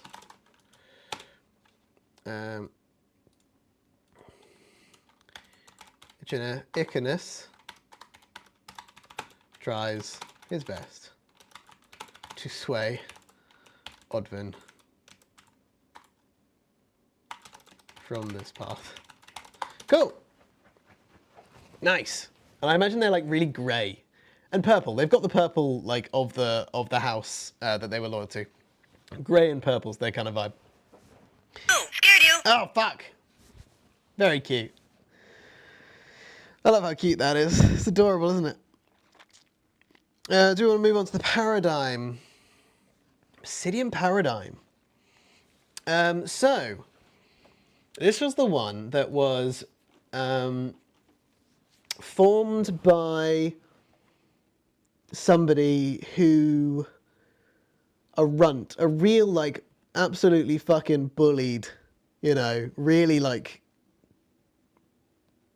not, like, the thrall of thralls, but found an item of sorts that turned them into a formidable force to be reckoned with, that enabled them to climb the ranks of the Blood Pact very quickly.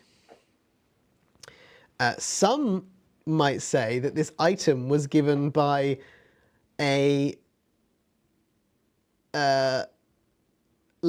some have rumoured that this item was given by an enemy of Blood Pact in order to destabilize the peace that had been brought about by Icanus.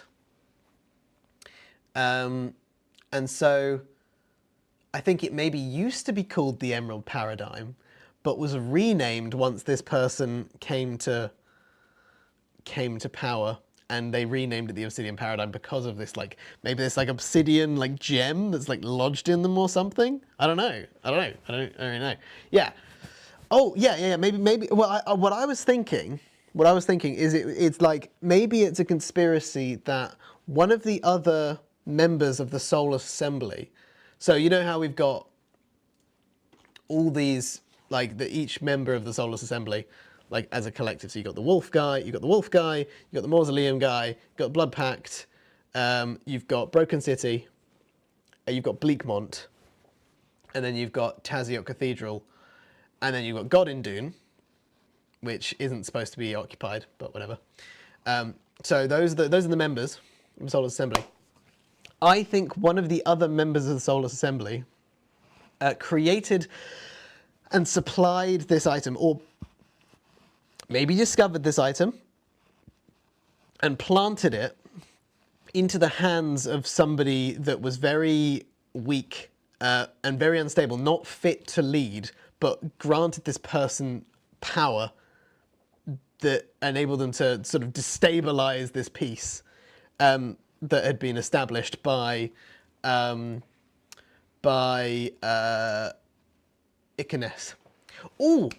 Yeah. So, hear me out. Icanus is actually a very recent addition to the Solus Assembly. There were actually no vampires on the Solus Assembly, I think, until recently, where Blood Pact has become so organized that they're sort of having to be on the Solus Assembly Council now.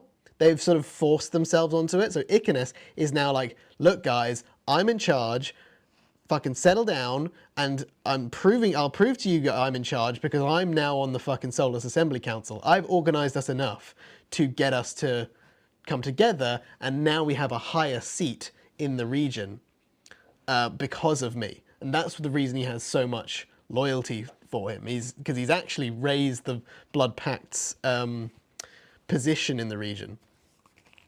And other members of the Solus Assembly don't like that. So they have planted this, one of them may have planted this item. They have so many fingers in pies. They didn't like fingers in. GT, I'm really sorry you got auto-modded because of fingers in. That's terrible, yeah. Oh God. It's very sad that the auto mod needs to be that sensitive. Yep. So yeah, maybe one of the other members of the Solus Assembly, don't know which one. Maybe it's from God and Dune. Maybe it's not. Planted this item to destabilize it and have this power shift. Yeah, GT. What the fuck? What the fuck? So many fingers in pies, so to speak, that they have to be acknowledged. Yeah, they're now a formidable force. They've sort of unionized in a way. They've come together, and there is one clear leader now, and so in the region they're kind of forced to be acknowledged now. They're like, oh shit, we have to. You know, there's fucking 500 vampires living in this one massive mansion. They're not a small thing to contend with. Feels like the item's a crystal or a talisman. Yeah, it could be a crystal or a talisman, an item of clothing. I feel like the world's our oyster here, guys. What do we want it to be? Having GT multiple times, I met GT, I can confirm it's all smut with them. Oh no, what a reputation. What a reputation. Shall we choose which of the members of the Solus Assembly wanted to destabilize Blood Pact? Who was it? Was it... So Bleakmont is like, all the way up there, is like one dude. Nobody lives there except for one dude. It's just him. and like a billion ghosts that are his like citizens, but they're pretty much like his like they're under his control in a way. So that's just one dude. Also, Mausoleum is also just one dude. Broken City is a big city of undead, so there's lots of them. Taziot Cathedral is loads of like cleric-like things. Banishment is a bunch of werewolf people. And God in Dune, I can't remember what I wrote for God in Dune. There's certainly a operation happening there. I don't know if it warrants its own member on the council, though. I'm not sure. Bleakmont, you think the guy from Bleakmont was like, oh shit, yeah, maybe, yeah, I like that, yeah, Bleakmont. Let's do that. I don't know much about Bleakmont, but now I know that Bleakmont does not like Blood Pact. Oh, it does, mate. It's a tale as old as time. Yes, maybe yes. Because technically, the werewolves are not undead. Technically, they are not undead. And so maybe they have a little bit of something to fear with the vampires coming to power in the region because they will be targeted more, maybe. And so they're now thinking of their own survival, like, oh shit, if these vampires start like spreading across the region now that they're organized, our safety is like, they'll fucking drink our blood. They will kill us. They won't kill other like undead, but we still are living people. We're just afflicted with this curse. Yeah. Oh no, I'm writing Twilight fanfic. Oh shit. It's so unoriginal. Oh, the vampires definitely glitter, but with like baby oil instead of glitter. 50 Shades of Pathfinder. But it does make sense. I mean, do we want to go down the generic route of like vampires versus werewolves? Do we want that? I mean, I do think it makes sense. What do we think, guys? What do we think? Is that the the way we want to go with this shit? I'd argue it's not generic. Formula works for a reason. Is the werewolf leader played by Michael Sheen? Absolutely.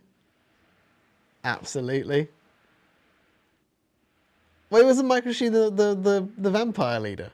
I thought. Was Michael Sheen the werewolf leader? I can't remember. God. I watched the Twilight films over COVID with my mates on Teleparty. It was very fun. They're very silly movies.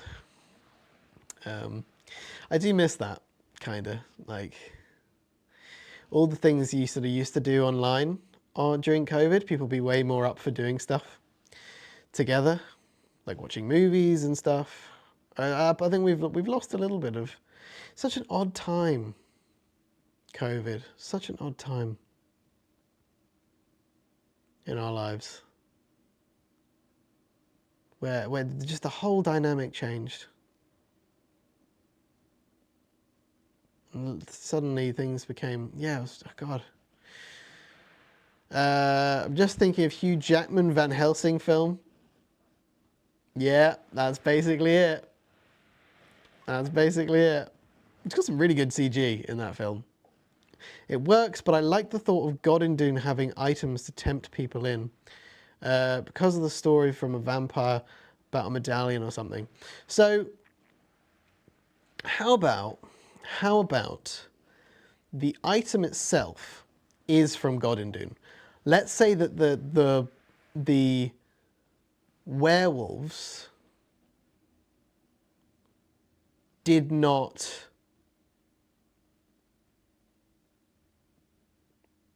the werewolves went into God in Dune to search for this item.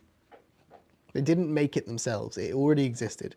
And they retrieved this item from God in Dune and put it into Blood Pact with this like runty vampire and this amulet, this thing.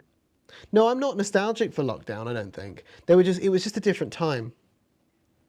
You know? it was a really rough time for everyone. I'm really sorry about the diagnosed anxiety while working homes as a complaint handler for the bank. Yeah, that God, yeah, it was. I'm not trying to glorify COVID at all. That shit sucked. That shit sucked. I just sort of reflecting on the different dynamic that it put across, at least us in the UK, you know. Yeah. Oh, I'm really sorry about that, Zach. I mean, lockdown was rough for so many people, but like, God, that's just the mental health aspect of it was nuts. God, just thinking about back to that time, like I was in a bad place. Loads of people were in a really bad place. It's a credit to us to bounce back from that. Appreciate you too, Zach. Appreciate you too. It's a credit to everyone that bounced back from that absolutely mental time. Not easy. Not easy. The werewolves are immune from the plague. Yeah, maybe they have a general fortitude against it. The werewolves' greatest foe is Big Dave. Yeah, they fucking hate Big Dave. The werewolves definitely hate Big Dave. Cool. I think we've got our thing. The obsidian paradigm ruled over by an unlikely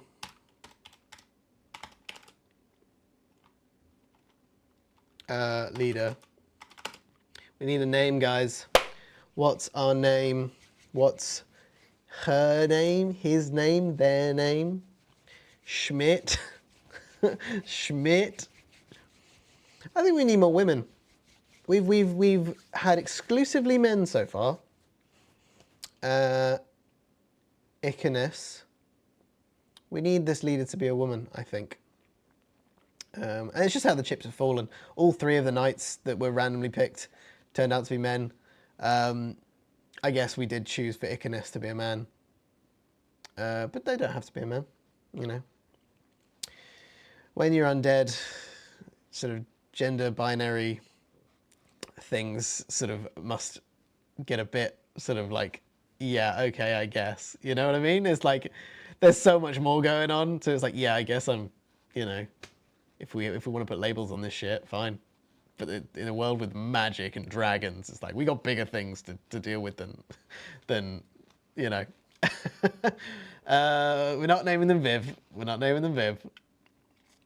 Angela, especially if this is not a nice character, I don't think. This is a character that is clearly like been picked to destabilize this area by giving them power. Somebody that was quite weak and maybe quite picked on and quite,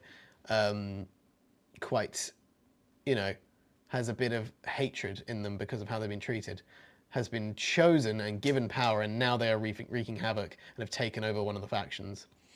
Cassandra, I like Cassandra. That Angelique, Zvise, Persephone, Karen, Karen with a Y. Cassandra reminds me of too much of Critical Role, I think. Raquel, Penelope. I like Penelope. I think I like Penelope.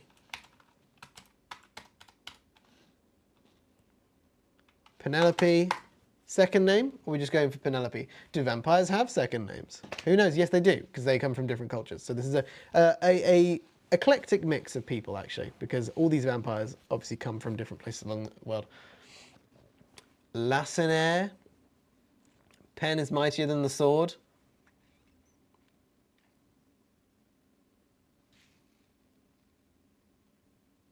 I think we definitely have a second name for Penelope.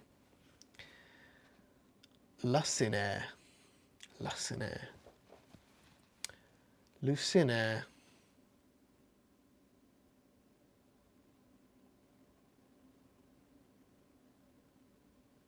Threadstone.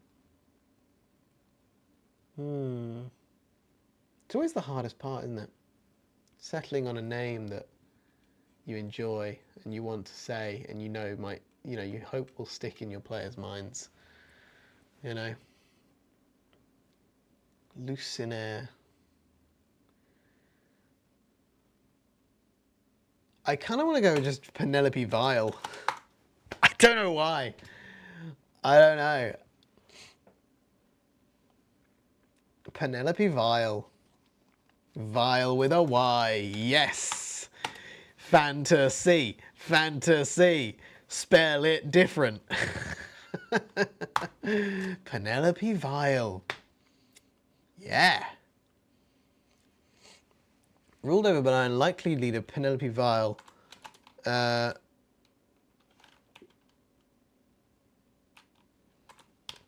over by an unlikely leader, Penelope Vile wants the lowest ranking member of the faction.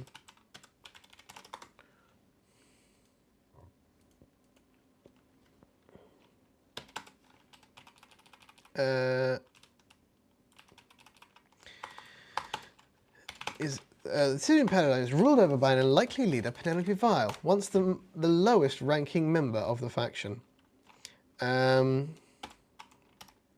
Penelope was shunned and outcast by her fellow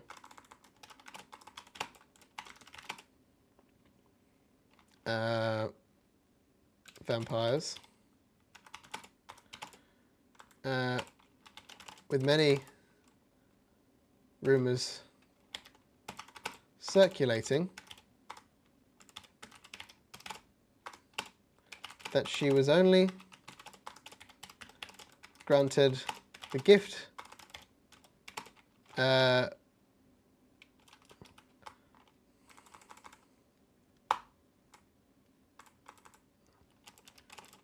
by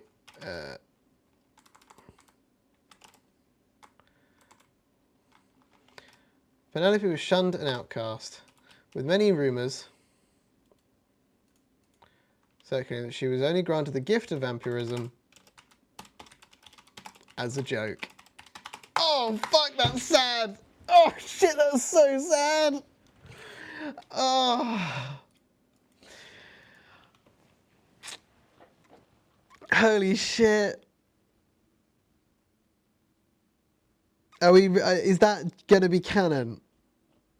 That she was literally only given vampirism as a joke? I mean, we need her to be like super outcast, super like bottom of the pile in this scenario.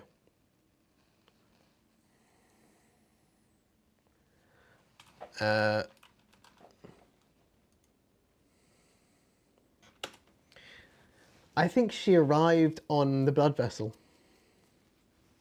I don't know. I kind of want her to be given. I want her to have a sort of like empathetic backstory. In a way. Okay. I think I've got something brewing. I've got something. I think she arrived on the blood vessel, but she was not. She didn't get on the blood vessel willingly. I think she was put on the blood vessel in order to essentially do away with her from her previous life. So she has had a very unlucky life, I think. She was put on the blood vessel and forced onto it, knowing obviously it would be a death sentence. And I think there's this rumor that she was, she's so weak and so helpless. I think that actually she was, by her master, she was given vampirism as a mercy to spare her life. And that actually her master, or the person who gave her vampirism, actually had a bit of a soft spot for her, but maybe had a downfall after she became a vampire. So the one person that sort of threw her a bone and cared for her is now obviously met a tragic end. So this rumor that she was turned into a vampire as a joke, it is just a rumor. It's not true. It's not true. She was actually turned into a vampire as like a mercy, I think, and as a way of sparing her life,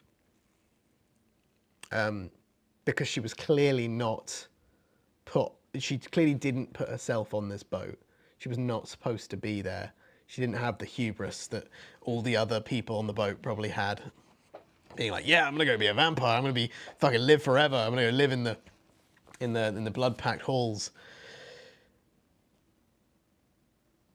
Makes me think of Sylvanus Windrun, turned into a banshee against her will. I don't know who that is. Maybe she's a politician's mistress. Yeah. GT. Absolutely. Rags to riches, just with more blood. Yeah, absolutely. Yes, she's a politician's mistress. What race is she? I've been thinking of all these people as being human. They don't have to be human. So she has to be from somewhere the blood vessel would sail. And that is pretty much the human region, this kind of like orcish region, which I don't think many people get on. I think they are heavily warned against. I don't think many orcs and goblins and trolls get on the boat, because I think they're smarter than that. I don't think they have that hubris. I think there's a general... I think actually the goblins and orcs and trolls actually probably have attacked the boat when it's come near to them. Elf, the only thing about elf is that there's no elven regions that are next to the sea. They're very inland. But yes, she could definitely be elf. Got the human region here. Halfling. That's what I was thinking. I was thinking halfling. Like a mayor's mistress. I think that'd be really interesting if she was a halfling. Because that also, would play into the whole, like, people aren't nice to people that are short, I think, yeah, exactly. Halfling vampire. I think people sort of look down on her. And I say that as somebody that's 5'5". I wouldn't say I've struggled, but like most of the sort of inane bullshit comments I have had throughout my life thrown at me have been about my height. During school, horrible words and things that shouldn't really be said. That's just kind of what happens, Kids are shit. Kids are shit. They just are. Are your elves long-lived? Yeah, I think they are. I don't think they're crazy long-lived, though. They're not, like, hundreds. I'll probably figure it out at some point. I just don't... Like, the timelines start to not make any sense as, like, with leveling up. When everyone's so long-lived, Hashtag kids are shit. Kids are fucking shit. Kids are really cruel. I think she's a halfling. I think she was put on the boat at Gum. Here. She was put on the boat at Gum after... she was a mistress of one of the mayors in the mayor's cabinet, which is their parliament, the halfling parliament. Cool. Yeah. I like that. And so she's sort of seen as a bit of a... Yeah, a bit of a joke. I think that's why she's... yeah, cool. Once a mistress to a mayor, to the mayor of... What town?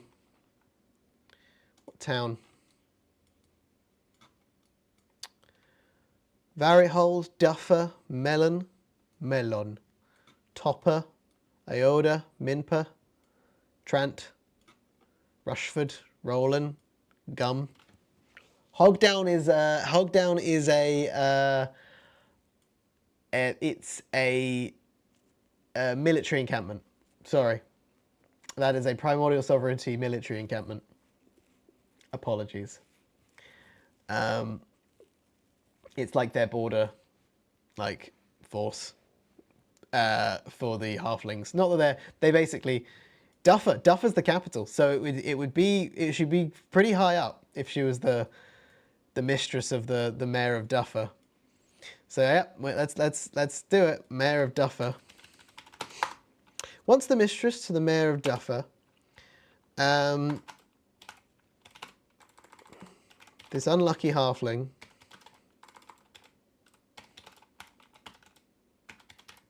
has experienced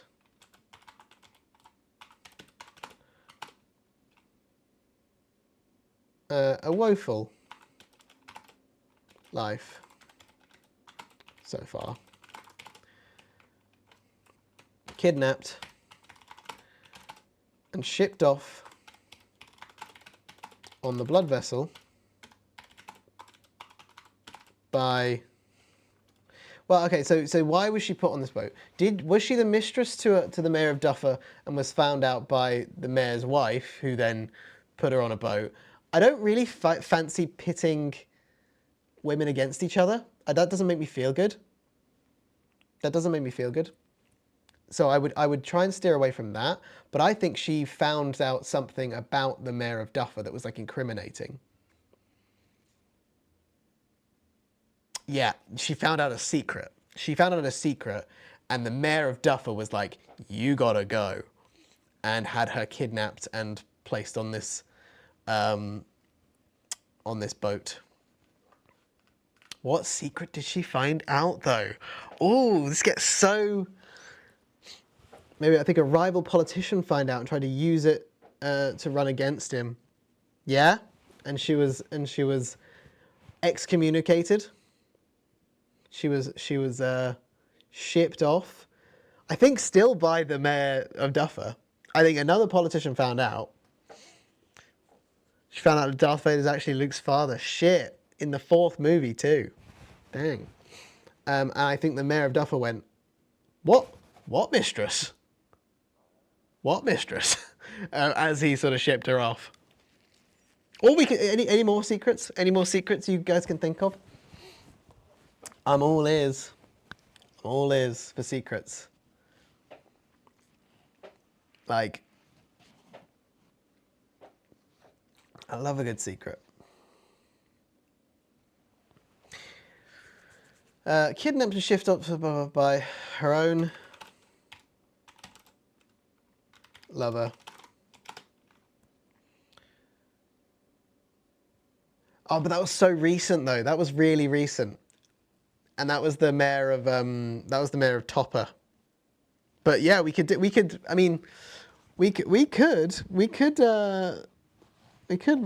like push that back, the canon of that event. She found out about the fish apocalypse that was brewing. She found all 11 herbs and spices. Oh shit. Oh shit. Maybe the mayor was doing some shady dealings with the devils, with the lords of hell. Maybe he was. Maybe he was in control. Maybe he was controlling more of some of the ministers. Number 10 will surprise you. It's time. It's just time. It's garlic powder. The finance shed, the man had vials of the plague. I do like that. The plague that's in Godindoom. Yes. Yeah.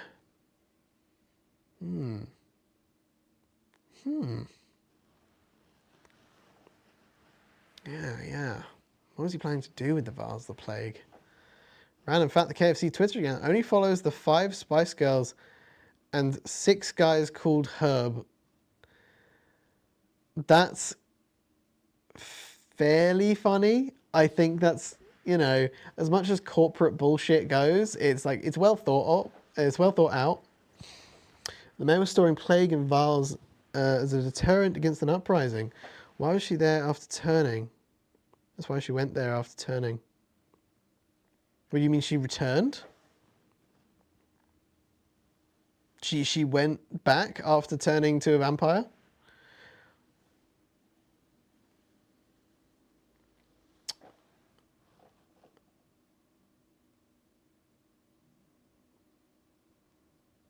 Interesting. Let me just think about the timeline on this.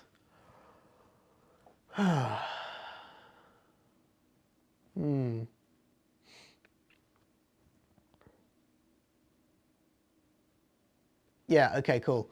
I think the mayor of Duffer was planning to generate a crisis with the plague in order to stay in power for an election that he knew he was going to lose. And so he was planning to unleash the plague that is in Godindoon on his own population, so that there would be a crisis. He could enact like emergency state powers and then stay in power. And she found out, and he shipped her off. He was then found out later and thrown into jail and put through a trial. It didn't go. He didn't go through with it. It didn't happen because of other external factors. But I think that's a great idea, GT. The fact that he had the plague, and I think we say he was going to use it to generate a crisis that would keep him in power. And how do we write that down? Once mistress to the mayor of Duffer, so it's a woeful life so far. Kidnapped and shipped off to by her own lover after discovering a plot to unleash a plague to on the citizens of Olwa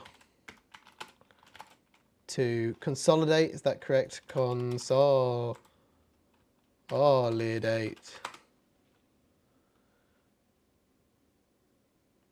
Yeah, consolidate power.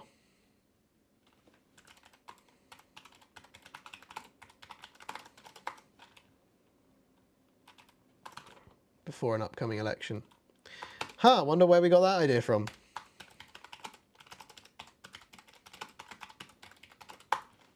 Huh.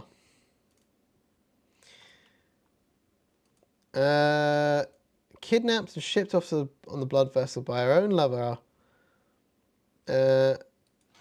She was kidnapped, shipped off on the blood vessel by her own lover after discovering a plot to unleash a plague on the citizens of Olwa to consolidate power before an upcoming election. Yeah.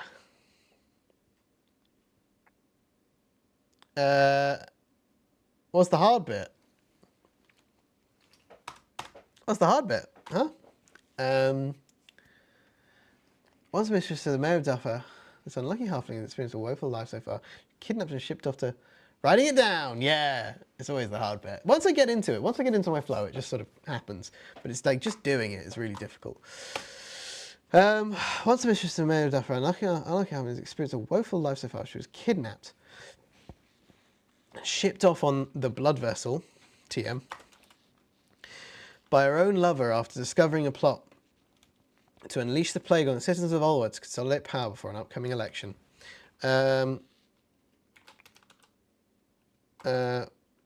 Once the feeding began on the vessel,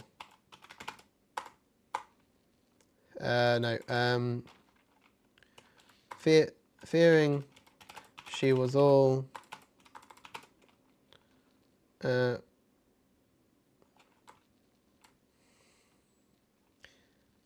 fearing for her life, she tried many times to jump overboard.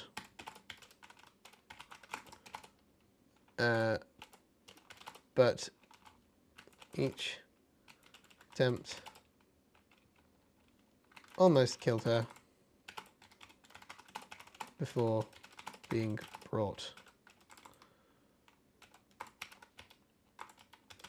back on board.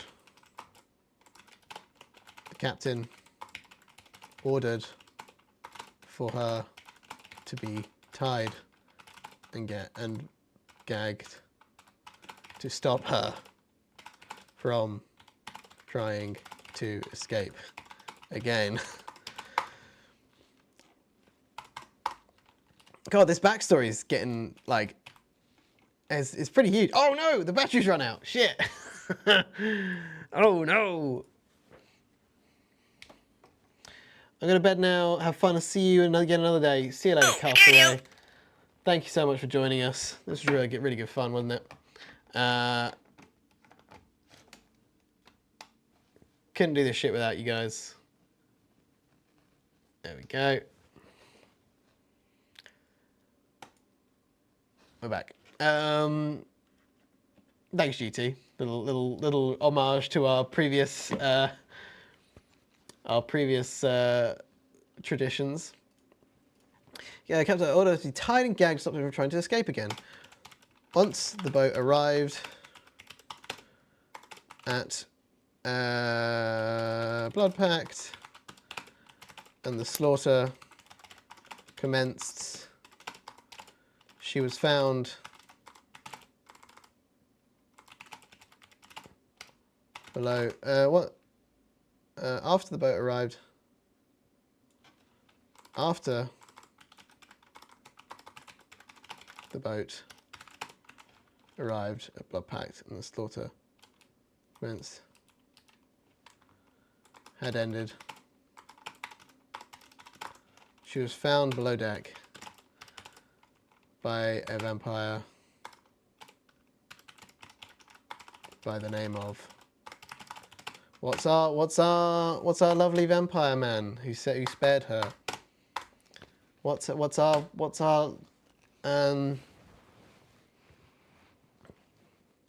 vampire man called? Doesn't have to be a man, could be a woman as well, sorry. What's our lovely, kind Gregory Burt? We need more women in this story. We need more women, I think. Let's go for a woman. A woman called Gregory, maybe. Yeah. Could be. Could be. I want an elegant name. Fiona. Fiona. Oh, Fiona's such a lovely name. Fiona Burke. And Fiona Burke. She took pity on the halfling and granted her the vampiric curse in secret to spare her life. For this, once this was discovered, however, Fiona was killed for unlawfully for creating a vampire without the permission of her master. Oh, poor Fiona. She was nice, but she didn't last long.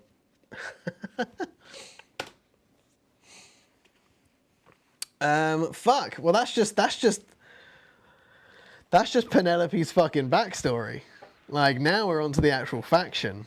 We gotta get her the item.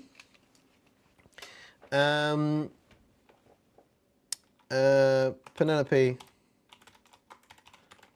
was treated badly by the other vampires. She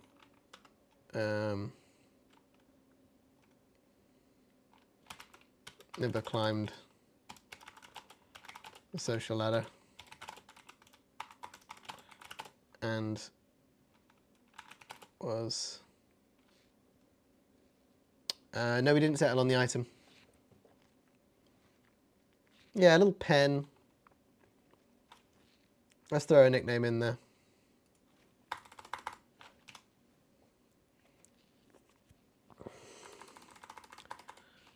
and recline the social ladder until one day she was gifted an amulet by an anonymous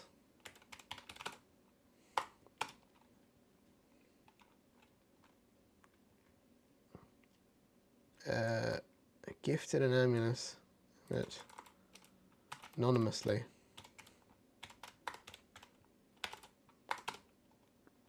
left under her pillow. Left under her pillow in the dungeon where she slept. It's very sad.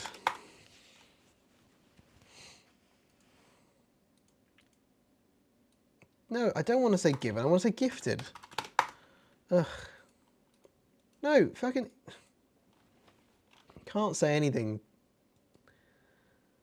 That's a pity on the halfling. Yeah, that's correct, actually, sorry. And none of you left under their pillow in the dungeon where she slept. This amulet granted her immense power, and she swiftly began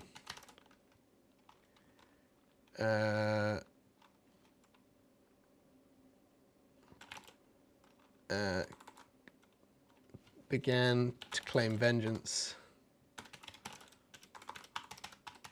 on those who wronged her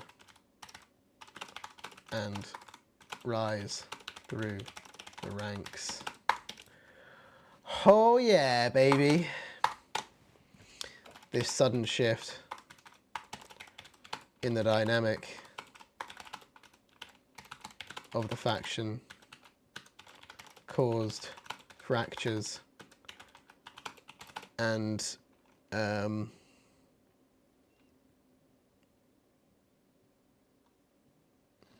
ripples felt throughout blood vessel.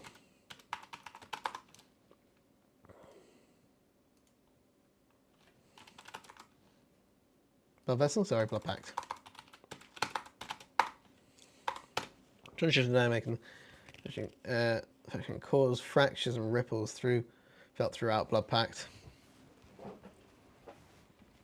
She now sits as the third most powerful, fourth most powerful vampire in the manor, and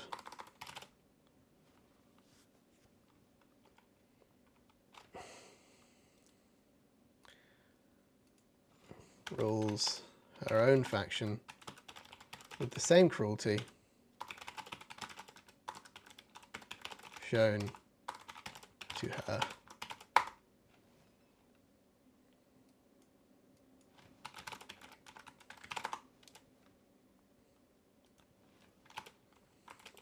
For all those years.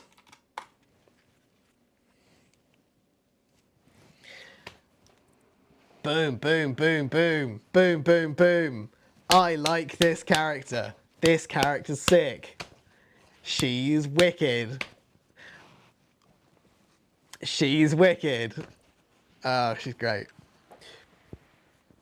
Penelope Vile. Damn, no patch yet. Don't act so disappointed, Jack. We've made some sick lore. Let's read you the lore, Jack. From the top, people, and this might be where we leave today because we've nearly been streaming for 3 hours, but we'll go through everything we've done so far, shall we? So, read it, baby. You got it, Jack. Once on the coastline of Taziok, a labyrinthine manor sits, waves lapping against its cobblestone walls, the gaping maw of its wharf awaiting its next shipment of victims. The inhabitants of the vast mansion play a perpetual game with ever-evolving social hierarchies, each of them vying for position. Since the very early days of the Vermilion Harvest, power and control has been coveted by the vampires that walk the Blood Pact halls. walk Bloodpack's halls. What was once but a couple dozen occupants has expanded into several hundred as thralls, lovers, and worthy champions have been granted immortality through vampirism. The manor is located along coastal cliffs at the edge of Taziok and the Free Coasts. The rough waves and rocky outcroppings of this peninsula have felled many passing boats, creating the opportunity to feed for Bloodpack's residents. This, and the pirates that sail the region, is the reason many choose to journey around Okana instead of hugging the Free Coast. To the east is the Mausoleum, a vast graveyard curated and guarded by a powerful necromancer. This proximity has proved fruitful for both parties, with Bloodpact having a seemingly endless supply of drained cadavers to trade. The social hierarchy is delicate in the halls of the manor. The most powerful charismatic vampires often overthrow their masters and become masters themselves of many thralls. Through this, strong characters naturally rise to the top, forming many factions. Currently, a single vampire has control over all 4 factions living at Bloodpact. Icarus Thane has brought the other leaders to heel, creating a strange and fragile peace for the last 100 years. I was going to say 30 years, 100 years. The Iron Vigil. Now we're going on to the factions. The Iron Vigil, formed by 3 legendary knights of Celeborn during the War of the Kingdoms, now ruled by a single member of the original trio, Odvin Stold. The faction mainly formed of former loyalists to House Brompton, looking for a home after its destruction. Feeling overwhelmed by the influx of thralls loyal to Odvin, the other 2 knights, Almor Farway and Vez Romford, plotted against their former ally. Upon discovery of their plot, Odvin killed Almor in a duel and imprisoned Vez, starving him in a cage that hangs from the main clock tower. He's been there for 100 years. The Vigil operates more like a military unit than a cabal. Members are organised into a strict battalion, like the kingdom's armies of old Celeborn. Days are strictly planned. I use the word strict twice. Let's just take one out. Organised into a battalion, like the kingdom's armies of old Celeborn. Days are strictly planned for the members with training drills, organised hunts, and scouting parties. We need an Oxford comma there. And scouting party. Oh, organised hunts, scouting parties, and set times for feeding. Odvin's rage fuels the militaristic culture of the faction, as he believes that one day he will be able to enact vengeance on those who destroyed his house.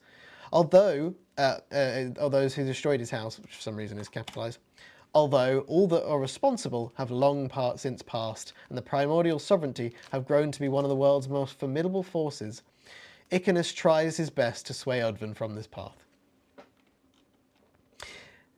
The Obsidian Paradigm is ruled over an unlikely leader, Penelope Vile, once the lowest-ranking member of the faction.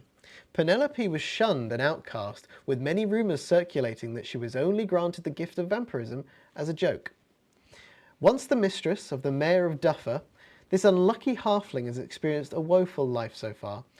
She was kidnapped and shipped off on the blood vessel by her own lover after discovering a plot to unleash a plague on its citizens of Olwa to consolidate power before an upcoming election. That's like the halfling region.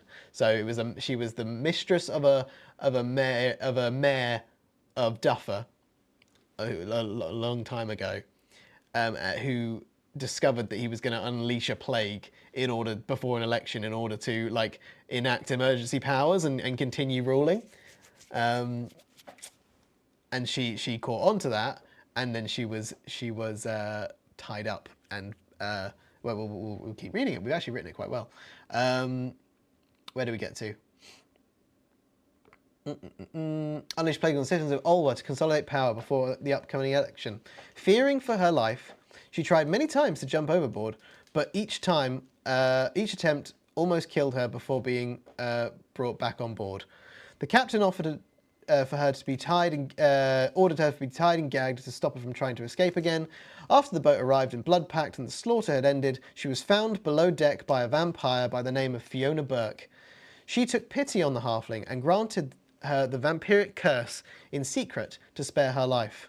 Once this was discovered, however, Fiona was killed for creating a vampire without the permission of her master. Pen, a little cute little nickname that was given by GT.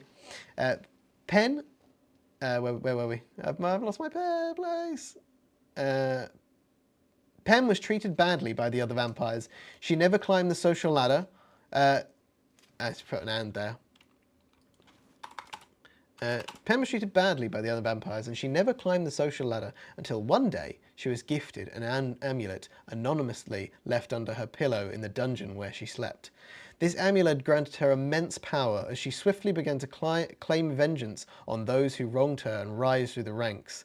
This sudden shift in dynamic of the faction caused fractures and ripples felt throughout Bloodpact. She now sits as the fourth most powerful vampire in the manor and rules the faction and her faction and thralls with the same cruelty shown to her for all those years.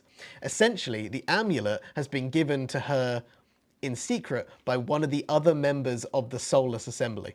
Now that's what we're going to write next, later on.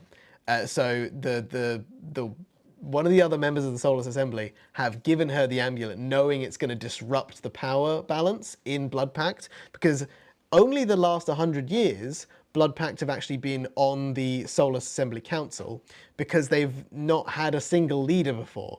But now with our boy Icanus Thane taking power, he's managed to be like, right, we deserve a seat on this Soulless Assembly Council, and Icanus now sits on the council. And another member of the Soulless Assembly has taken this amulet and given it to Pen in order to disrupt the peace that is there, because this sudden shift in the dynamic of somebody going from straight from the bottom all the way to the top has like sent an earthquake, and it's quite chaotic at the moment. It's probably the most chaotic it's ever been for about 100 years. So yeah, that's what we wrote today. How fucking sick is that? How sick is Pen as a character? I really like Pen. I think Pen's fucking wicked, man. This downtrodden halfling that now controls like a third of the whole of, or like a fourth of the whole of Bloodpact, and is only there because another member of the Soulless Assembly is like backing her up. So I don't know if she knows yet if she's like in cahoots with this other member and is doing it on purpose, because she never wanted to be there. I think maybe, I like the idea that she knows and there is a correspondence going on, or maybe it's just that she is being supported and she doesn't really know, where it's coming from, but it seems to be like working out for her, so she's fine with it. These streams might be the same favours as all the content you've done up to now. That's really nice of you, GT. Thank you. Well, this is just brain stuff, isn't it? It's just writing stuff on a piece of paper. That's very nice of you, GT, especially as it wasn't supposed to. This was never really supposed to happen. I kind of had the idea, and Silent Hill 2's absence has given us an excuse to do it.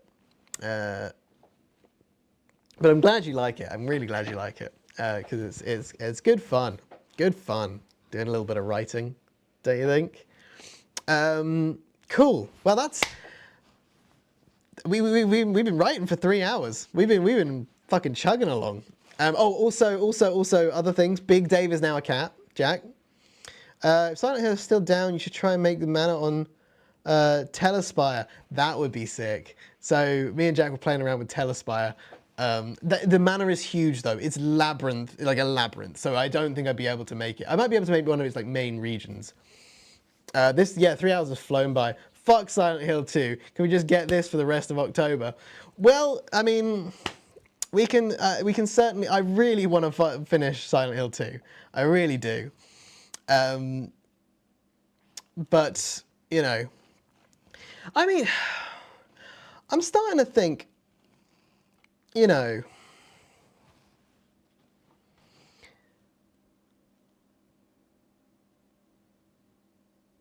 Oh, sorry, you did just go past Big Dave being a cat. Yeah, Big Dave is a cat. It's the pet of Icanus. It's the pet. It's Icarus's pet, and it's a cat in a tuxedo, and he's got little bat wings. He's so cute. Vampire kitty. And we've also got Big Bob. Big Bob is a rat man. So in down here in Scorn. So you've got Pelmoria here, which is like mass producing gnomes that mass produce magical items. They're known as the Distinguished West Pelmorian Mages Guild, DWPMG, and they mass produce magical items. But a lot of them go wrong, obviously, and they are cursed items. And what they do with the cursed items is they throw them into landfill. So they take all the cursed items, they put them on an airship, and then they fly them over to the landfill, which is over here, and dump them out. And all these items rain down.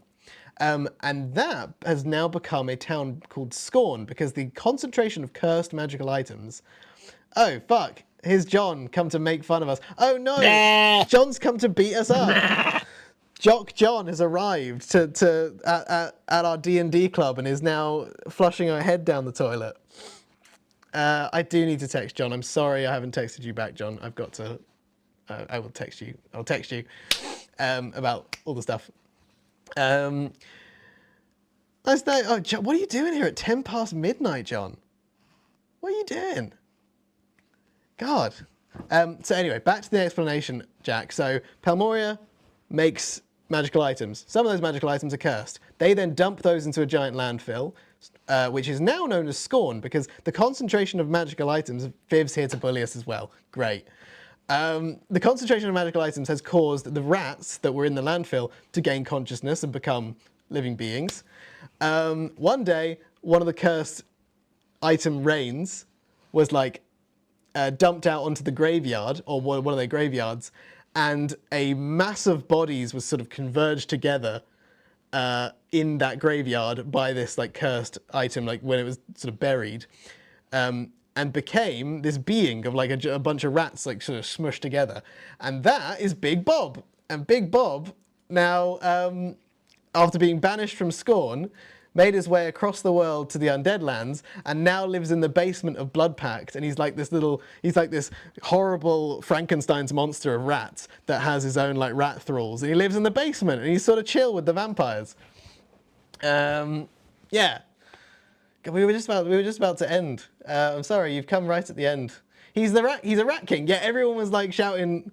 Everyone wanted a rat king for some reason. I don't know why. So we made a rat king. So now he lives in the basement of Bloodpact, and he's probably pretty fucking chill with Pen. He's probably chill with Penelope, because she lived in the basement. She lived because she was like the lowest of the low in the social hierarchy. Who's GT's lawkeeper? At the moment, I mean, Zach's doing... Zach, GT, like, we're all right. We're all in this little writing room. Look how much we wrote today. Like, we've written loads about Bloodpact. It's sick. So yeah, so I imagine that Big Bob and Penelope are like that. Because Penelope used to sleep in the basement because she was like on the bottom level. And now that she's like risen through the ranks, she and him, Big Bob's on the up. Big Bob's on the up. Yeah, we will do. We will do. I mean, that's what the plan is. You know, we've with like stuff like this, got to do that when we get the time. But we've done the top one. You know, I like the top one. Well, we'll probably get like. I imagine we'll get probably like the amulet that Penelope wears. Pen's the only vamp that dislikes Big Dave. Yeah, I don't think that. Yeah, I don't think. So this is gonna be quite confusing. There's Big Dave, and then there's Big Bob, which I wish we could have come up with more unique names, but there we are. Now we've got Big Dave and Big Bob. But yeah, so we've been communally writing. John and Viv. I don't know if you've seen, we've been doing these communal writing streams, and people seem to really like it. The GT just said it was the best thing that they've seen on the channel, which is nice. But I really, yeah, this is really good fun writing stuff together. But yes, we've done a few paragraphs now. It's getting late. Didn't mean to stay up this late. I will text you guys. I'll text you, John and Viv, now because I need to text you about the stuff. And I think we're gonna call it here for today. If Silent Hill 2 is still busted tomorrow, I don't see why we can't just continue this. You know? Yeah, it's been a good little thing. It's logistics. It's logistics for Christmas on the Clock Tower. That's it. It's legit. It's that. It's boring as fuck, Zach. It's not like important. Right. I'm gonna go now. Oh, sleep tight, Viv. Yes, I will. Well, we'll maybe swap out some of the Scream streams for next week with this. But we do need to finish Silent Hill. We need to finish Silent Hill if they ever fix it. If they ever fucking fix it. Right. Night, guys. See you later. Take care. Bye, bye, bye.